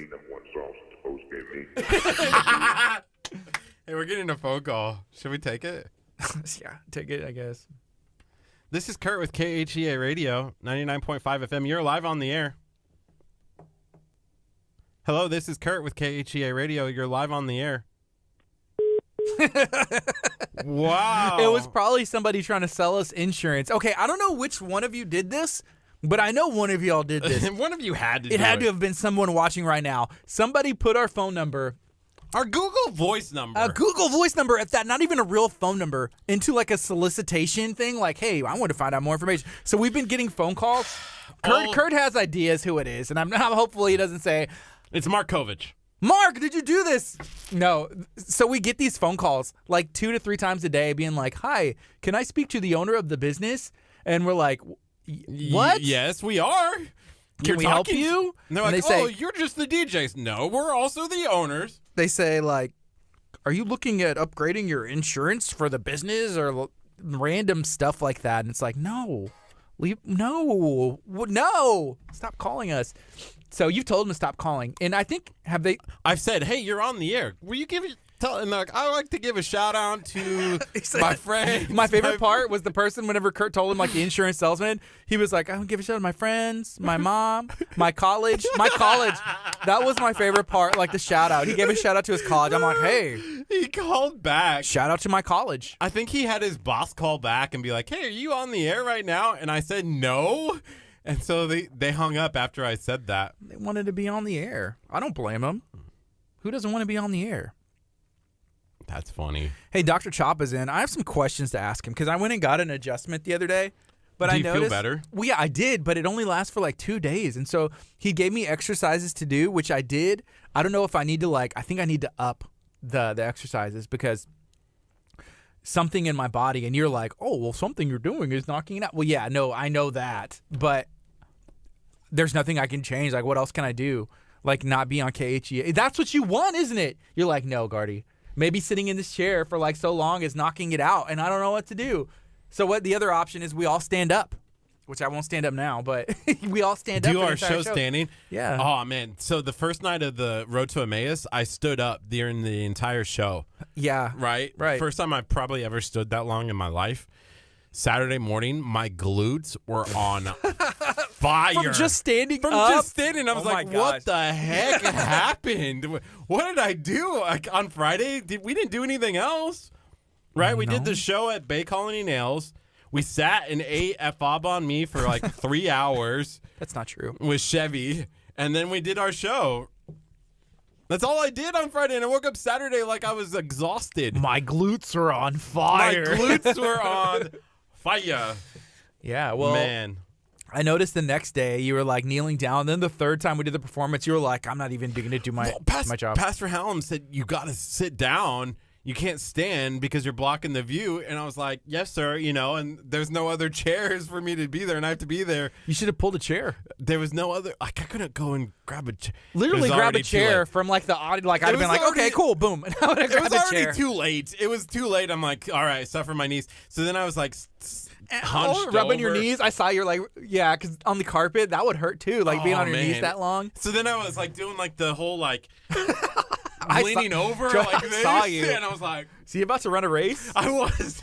Were you waiting for I was waiting him for not to look so you could like stand up? I and be was like, waiting "Oh." for Pastor Sit Hallam back to be down. like, it's okay, you can stand up, Kurt. Like he's like, I was wrong. Like stand up. That Like, moment never came, did it? Never did. And so I was like, then Pastor Cat was like, hey, go take pictures, and I was like, yes, thank God, I can go sit down. You were thankful for that, weren't you? Yes, I was very thankful. Oh man. Oh, that was a fun performance, though. It was, except for last night. Everything went smooth. And check this out. Hey, I went to Walmart last night to go get some medicine for my son after the performance. And my wife went with our daughter. My mom was watching my son. So we were trying to hurry up and get back so that way we could take care of him, make sure everything was cool. Right. So I went to Walmart. They went home. I'm walking around. I grab the Motrin. I grab some other stuff that I needed. And then I go to self-checkout because apparently that's just the only thing you have as an option now. Right. So I see someone who was at the performance, at the play, and they're like, hey, Gardy, how's it going? I was like, hey, what's up? Good to see you. They're like, man, the play was great, except for that one moment. And I was like, oh, yeah, things happen. Because we program, I say we, Scott, and he did a great job. It was phenomenal. For the most part, it worked seamlessly the entire show, 1 through 1 million. The One Piece. Number 64 or whatever It was number it was. 65. Recall 65. Decided to Rename itself to be Recall 45.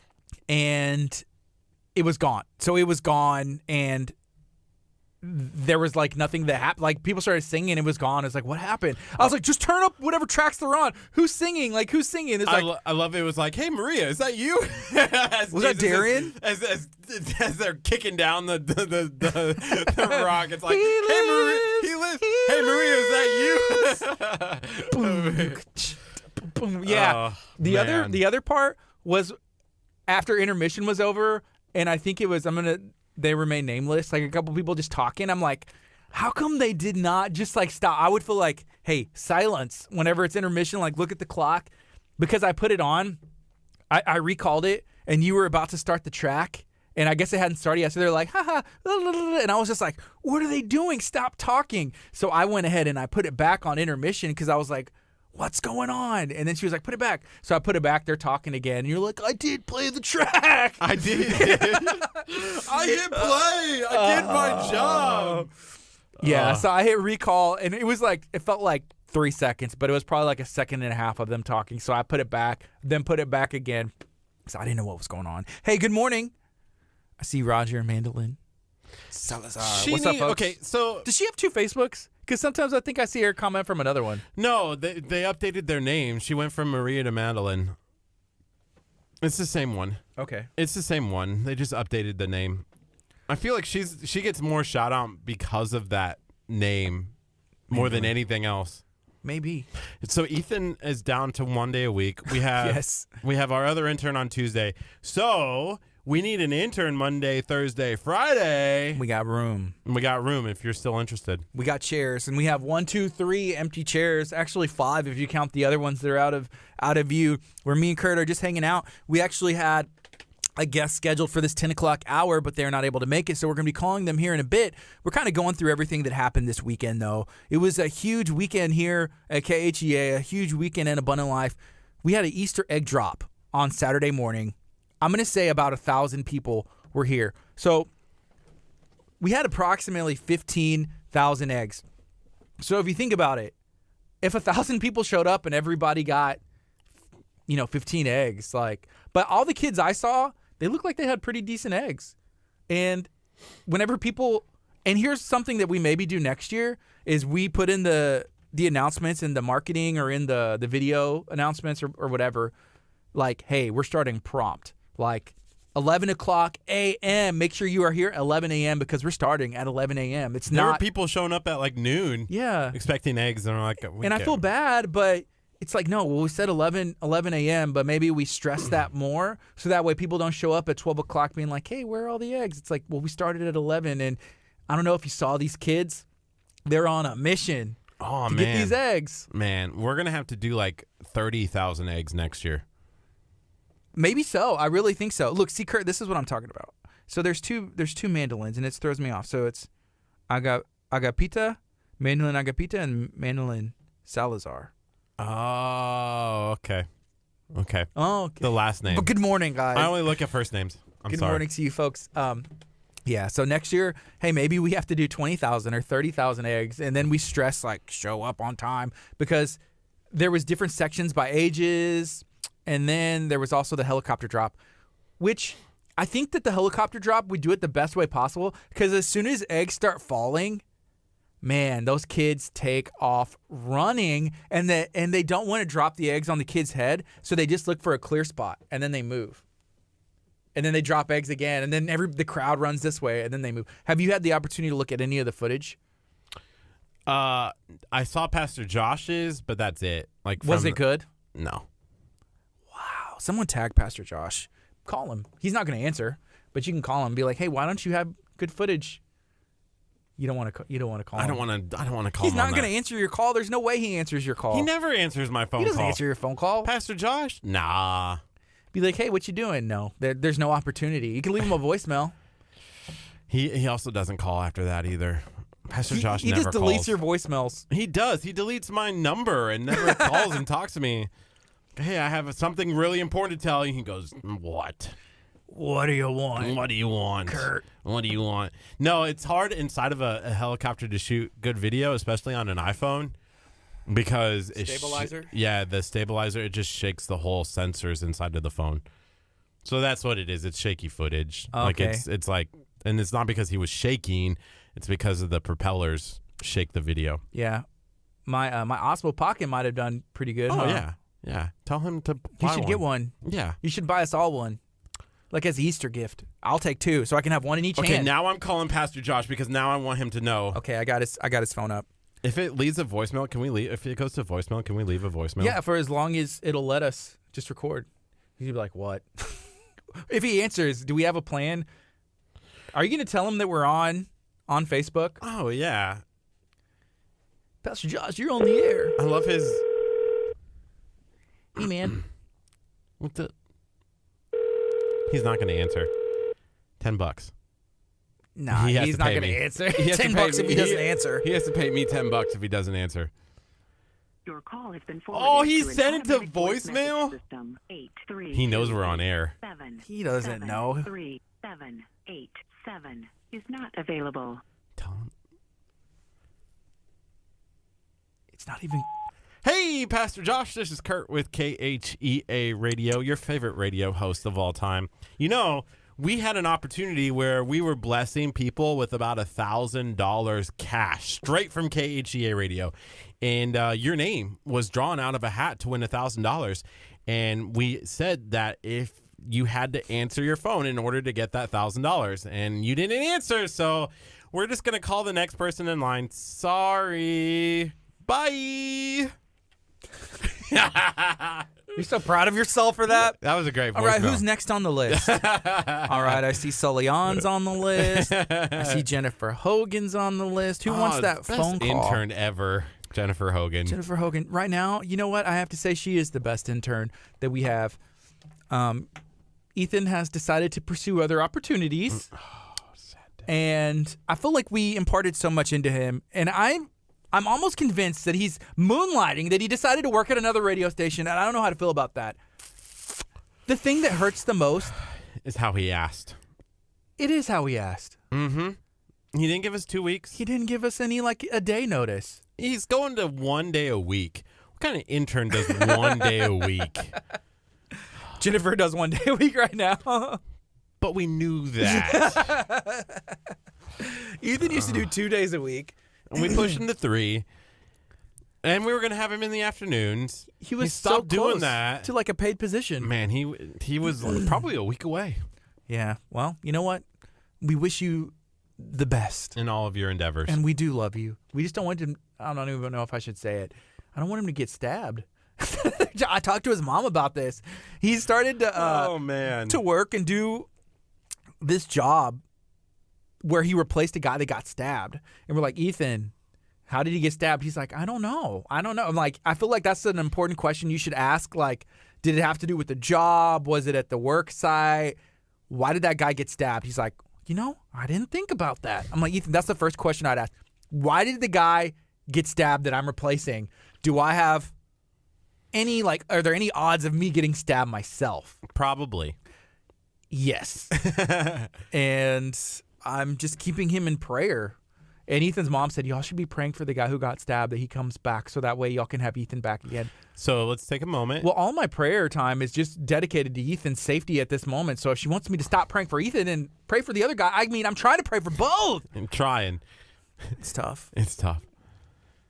Why is Ethan gone? Is that Jennifer? That must be. I was like, is that KHEA Radio? That's funny. It's Ethan. It's Ethan. No, he's not really gone. He's just going down to 1 day a week because he had some other work to do, but it really hurts. He's really gone. I'll be fine. That's good. You know what really got on my nerves earlier? Whenever I was saying something and every time I started talking, you started laughing. I was like, I'm sorry. I thought it was one of those ha! It wasn't even one of those real laughs. I It know. was one of those ha! No, I'm just fine. Okay. Hey, do you want to make that phone call? Sure. Okay, so this is Rob that we're calling, and this is about an event that's taking place this weekend at Sherwood. Here we go. Let's see if Rob answers. You won. Hello. Hey, Rob, this is Curt with KHEA Radio. I have my good friend Gardy with us. Hey, how's it going? Good, brother. How y'all doing this morning? We're doing very good. Thank you for making time to talk to us for a bit. Hey, there's an event taking place, and we need an intern. and we are wondering, can you let us know some of the information and how somebody can find out about the event and what is actually going to be going on? Absolutely. Yeah, man. So down here in McDade, Texas, out at the Sherwood Forest Fairgrounds, we are hosting the very first Texas International Archery Festival. It's pretty much the source for all things mounted archery, and that's horseback archery, ground archery. We've got over 40 vendors at this point, and just a whole lot of folks that are really interested in traditional archery culture. So you said this is the first annual one of these events that's taking place. Where did this idea come from? So my partner Jennifer and I actually went over to the Nomad Games this past year, and that's sort of like the Olympics for all things of nomadic culture. And that took place over in Kyrgyzstan. And we were over there for a couple of weeks and got to sample the culture and see all the games. And we were the first U.S. team that actually participated in the archery side of things. And so we got a really good taste of it. And over in Europe, they do things a lot differently than they do it here. So it kind of gave us an idea of what we wanted to do when we got back. And we built up the competition based on what we saw there. So we're going to see if it takes here. So you were mentioning nomadic culture. What all does that entail? Most of the time, people think of the Mongolians. They think of the Hungarians. A lot of the really influential cultures that sort of shaped the world over in Central Asia, all the way to Hungary. If you think about the cultures that sort of roamed from the Danube River all the way over to the Pacific Ocean, they were made up of hundreds and hundreds of groups, and it's we don't get much of it here. But overseas, it's far more prevalent. Okay, and archery was a big part of that because they had to use their skills for I'm guessing like hunting and just other things, right? It's funny, that part of the world, hunting seemed to be sort of a byproduct. It seems like almost everything they did was for war. And, some of the most famous mounted archery cultures like the Mongolians, the Scythians, the Magyars, all of those groups were very mobile warrior cultures, and so our mounted archery that we do now is a direct offshoot of their background. Okay. Hey, we talk about food quite often, but people who were a part of that nomadic culture, what kind of things would they eat, and how would they prepare it? So while we were over at the Nomad Games, we got to sample a lot. They are a very, very sheep-heavy culture, so I think we almost ate every sheep in the country when we were there. We had it almost at every. We almost had it at every meal. They have a lot of noodle. The further into Asia you get, the more noodle dishes you get. They eat a lot of horse, sheep, and one of the biggest things that people ask us the most about is kumis, which is fermented mare's milk. It's a very much an acquired taste, but it's kind of a slightly alcoholic milk. It's pretty cool. Oh, wow. When first of all, archery seems like it's something that takes a lot of skill. But whenever you are on horseback, you said that's even one of the things that y'all do. How much skill does that take? That is. It's kind of hard to quantify, but that's the main focus of our event. We've got kind of a fusion of ground archery and mounted archery, and a lot of us that shoot ground archery are also mounted archers. Mm-hmm. But it takes a pretty fair degree of horsemanship and a really good understanding of archery, and then trying to combine the two together and not look like a complete idiot. It's kind of a fun thing to try. It's like nothing else. I have to tell you that. Okay, and you also mentioned at this event that's taking place, y'all are going to have about 40 different vendors. Is that going to be, food to crafts? What kind of things are going to be there? So we've got a good mix of folks that are from a number of the vendors that are normally at Sherwood Forest Fair. We'll have, archery vendors selling bows, arrows, furs, leather gear, accessories. We've got artists. We've got a lot of blacksmiths. We've got all kinds of really cool stuff. I think anybody that comes out to this will get a really good sampling of neat things they can take home with them. Awesome. Hey, what is it that drew you to this culture? I've been an archer for 30 years, and about 7 or 8 years ago, I started studying the nomadic cultures and the Mongolians and the Hungarians and a lot of the different mounted archery cultures. And I actually own a booth out at Sherwood Forest Fair that sells bows and equipment and leather gear that is from those cultures. And so my natural progression, I think, after being a ground archer for so long, was that I knew eventually I was going to have to get back on a horse. Mm-hmm. That's awesome. Hey, Sherwood, can you talk a little bit about what that place is and kind of what they do? Sherwood Forest Fair is a medieval festival that takes place about 40 miles south of Austin. They just celebrated their 10th year. We just closed our 10th season this year. It's a really cool. If you've ever been to some of the larger fairs and you felt a little bit overwhelmed by if you ever felt overwhelmed by the size of it, Sherwood's one of those that you're going to feel like it's a very homey, very friendly, smaller environment, and it's more of a. I wouldn't say it's family oriented because it is a very family oriented fair, but it feels more intimate, a lot smaller, and I think it's to me it's one of my absolute favorite fairs here in Texas. That's awesome. Hey, do you get to go to a lot of local fairs, like here in the Texas area? So I've been to Scarborough Fair up near Waxahachie, near Dallas. I've been. I grew up kind of at the Texas Renaissance Festival outside of Houston. Yes. And I'm opening a location there this year.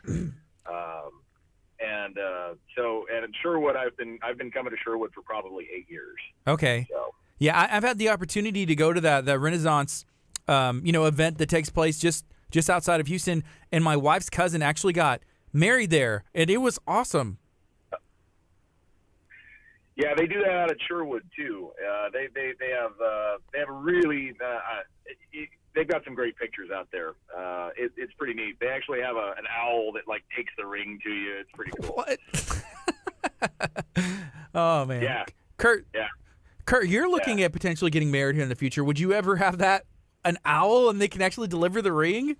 That would be sick. How does an owl do that? What if he eats it? Well, I guess you're going to have to wait a few hours. I think they have strong jaws, too. I don't know for sure, but they're one of the ones I don't want to get my finger stuck in there. But, wow. So No. Right now it's 10:22. This is KHEA Radio. Hey, if you're watching on Facebook, feel free to share this out.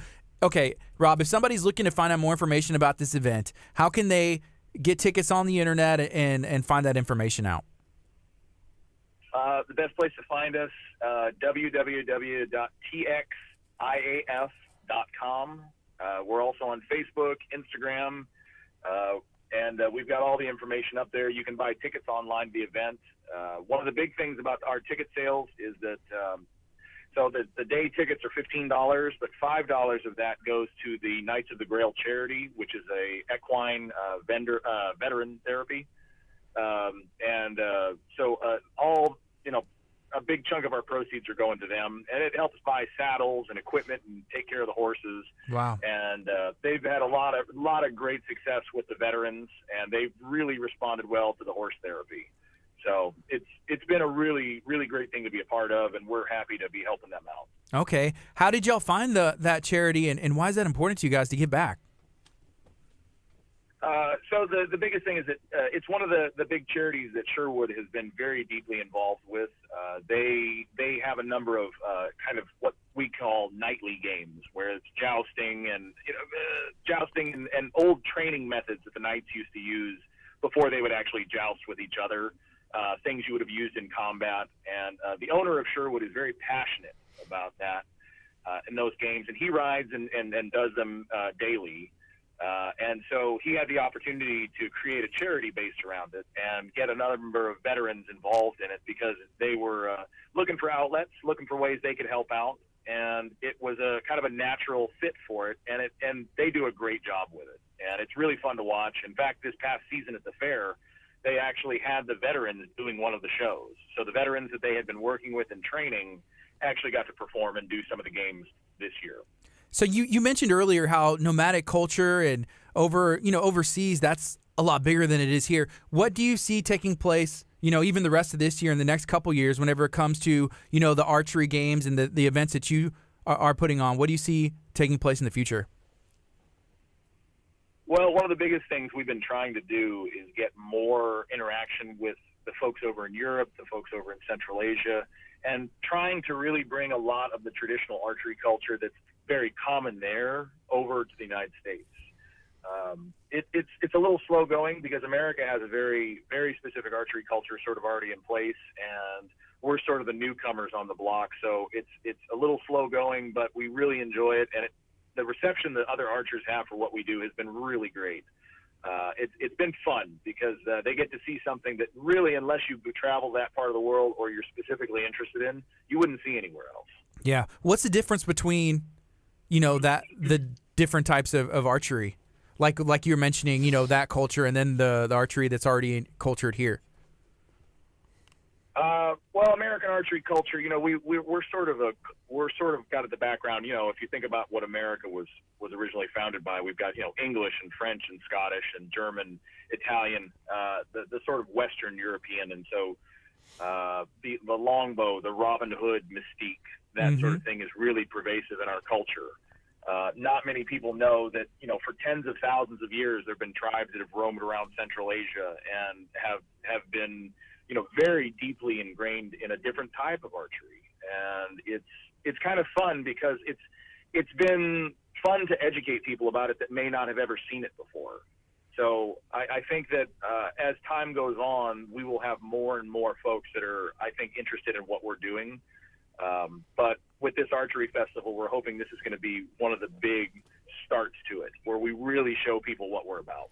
One of the things that's really kind of taken off in culture, I guess, would be I think kind of like the Game of Thrones kind of stuff, and that's kind of what this medieval kind of things kind of happens. Reminds me of that too. Yeah. Is that beneficial to you guys?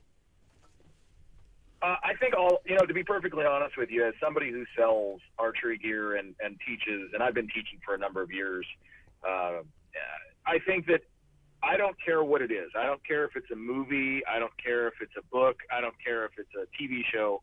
If it gets people interested in doing things outside their comfort zone. So if archery is something they always wanted to try and they saw it on a TV show and they thought it was the coolest thing ever, I'm totally willing to take that as a reason. That makes sense. Last night, spoiler alert a little bit. They were getting the weapons. They were getting. Hey, first of all, not Kurt. You can't give spoiler alerts. Second of all. Okay, I'll try my best not to give a spoiler. Okay, so last night they were making weapons. Oh my gosh. Using the dragon blade. You can't do this. I'm not gonna say everything, but you shouldn't say anything. I haven't seen it. Okay. So you're thinking about weapons. I haven't either. Dragon blade was one of the things God. that they were getting the weapons for.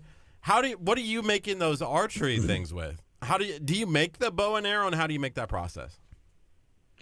Okay, so I don't build any of my bows. I have a couple bow ears over in Hungary that I use that are traditional bow ears, and from that part of the world, instead of being just made out of wood like a longbow would be made out of, the bows we tend to shoot are made out of horn, sinew, different materials to create shorter, faster bows that are more compact, easily used on horseback.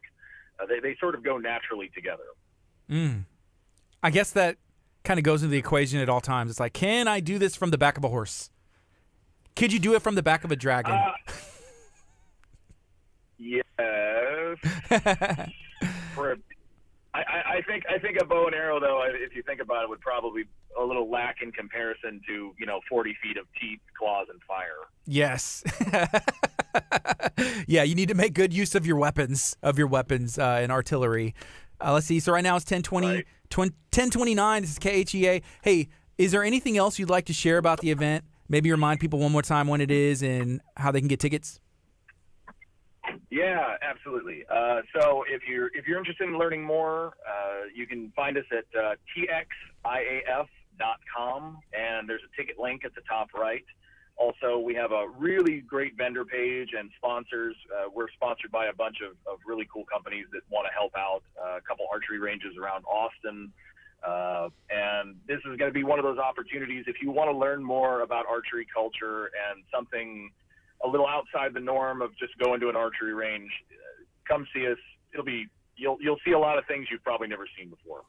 That's cool. Hey, well, thank you for making time to speak to us this morning. And, hey, have a good rest of your day. Great. Thanks, y'all. Much appreciated. Thank you so much. We'll see y'all out there. Okie doke. Bye.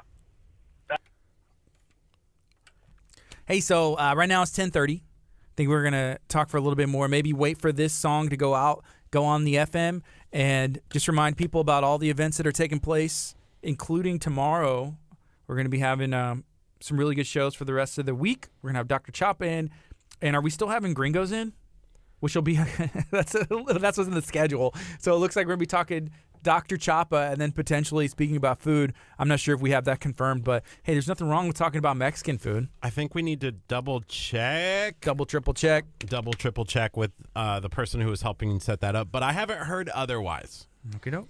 So, hey, let us know, what do you have going on today? We had a lot of fun. We spoke to Mickey Gilly on the phone. We spoke to Lisa about the San Leon Oyster Festival and about Prestige Oysters. We spoke to Rob about this archery festival that's going to be taking place. If you're interested in any of these events, maybe message us, leave a comment, or go back and watch, because they let you know how you can find out that information, get the tickets, and you can, why not go to all of them? Hey, you can knock them all out and have a very good weekend. There's a ton of stuff going on. We're excited to let you guys know about it. So if you have an event going on or you know something that maybe we need to be at, send us a message or send us an email. You can do that, KHEA at KHEAradio.com, or send us a text, 346-704-1806. We got about 15 seconds. Ethan, I feel like Toby Mac's his favorite artist. Would you say that's fair? Put another one in. Here we go. Good morning. You're listening to KHEA Radio 99.5 FM. This is Kickstart. I'm Gardy. And I'm Curt. It's 10:31, and we're excited that you're taking the time to listen to KHEA Radio this morning. Yeah, we've had a wonderful show. We talked about the Oyster Festival that's taking place at San Leon, Texas this Saturday. Gardy and I will be emceeing the event starting at 2 o'clock. Mickey Gilly goes on at 7 o'clock. So we're super excited about everything that's going on. You can go back and watch that interview later on. We also talked about an event that's taking place this weekend. Hey, there's a lot going on as we build into April and May. I feel like this year, this time is a lot more busier than what we were this time last year. Yeah, there is a ton going on. And that Oyster Festival is taking place. There is a oyster eating competition. Curt, are you going to enter? I don't like oysters. That's the only thing that's keeping me back. Like, there's not... I have a question. Why are you at an oyster festival? You know what? Maybe I'll just MC this solo. I'm down. I will do that. I can MC it solo. If you don't like oysters, Curt, you got to eat some oysters while you're there. I'll eat some. I'm not doing an eating competition with it, though. I feel like every time we go eat, you're doing an eating competition. It's kind of ridiculous. Wow. Is that fair? No, it's rude. Is it? Rude. I thought it was always a competition. Sometimes you make things into a competition that aren't a competition. And sometimes that's lunch. Not No? oysters. Not oysters. Not oysters. Everything but oysters. Like Yeah. chips and queso. I'm like, Curt, it's not a queso competition. You know, you chugging queso, sprinkling cheese on the chips. Man, now I'm hungry. What are we doing for lunch? Where are we going? There's I don't tons of know. options. Texas Pit Stop Barbecue, Boom. Bayshore Grill in San Leon, Cupcake Cache. Cupcake Cache. Hey, Kim said there's a project graduation for 2020 at Jimmy Changa's all day until 9 o'clock. That's a fundraiser. The Tech City High School project graduation for 2020. Can you believe that? That's really cool. They're already raising funds for that 2020 project graduation. So we didn't have project graduation in Nebraska. Mm-hmm. And I've heard of it before because like Chavez High School does it, but I never really truly understood. Do you know what that consists of? Yeah, I think I do. So I didn't have one personally, but what they do is they raise money year round because after graduation, they allow the kids to have like prizes, games. It's like a safe environment where kids are going to be able to hang out and pretty much have a great time and celebrate their graduation. So they raise money so that way they can do those giveaways and just bless all the kids for a job well done. You know, it's a big accomplishment. Awesome. Yeah. That's cool. That's a really cool thing. So yeah, go to Jimmy Changa's today. Is there a set location? Did she say? I'm guessing it's the one right here off of I-45 because it's for Texas City High School, so it's probably the one in League City. League City, yeah. So right there on, right north of 646. Yeah, tell them, hey, I'm here. Support project graduation for Texas City High School. Let's support these local kids so they can have a good time and congratulate them for a job well done. Yeah, the other thing that you can do if you're watching right now, if you're listening over the FM at 99.5 FM, is also make us the co-host of your next event. We'll share it out, let people know about what's going on. It's 10:35.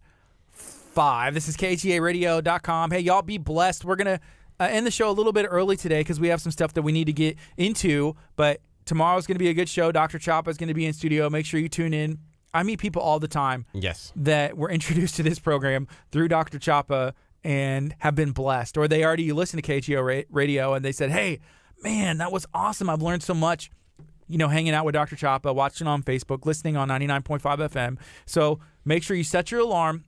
8:30, Dr. Chapa is going to be here in studio. We're going to be talking about health, wellness. The best part that I enjoy about this is that people are able to ask their questions and we're able to get them answered. Yeah, if you are listening right now and you're like, hey, I want to get my questions answered, you can do it on our Facebook page, or you can also text us at 346-704-1806. Please don't give our number to insurance companies. This is KHEA Radio, 99.5 FM. Y'all be blessed. Coming up next is Verses with Your Love on 99.5 FM. Bye, Facebook. We love you. Thank you.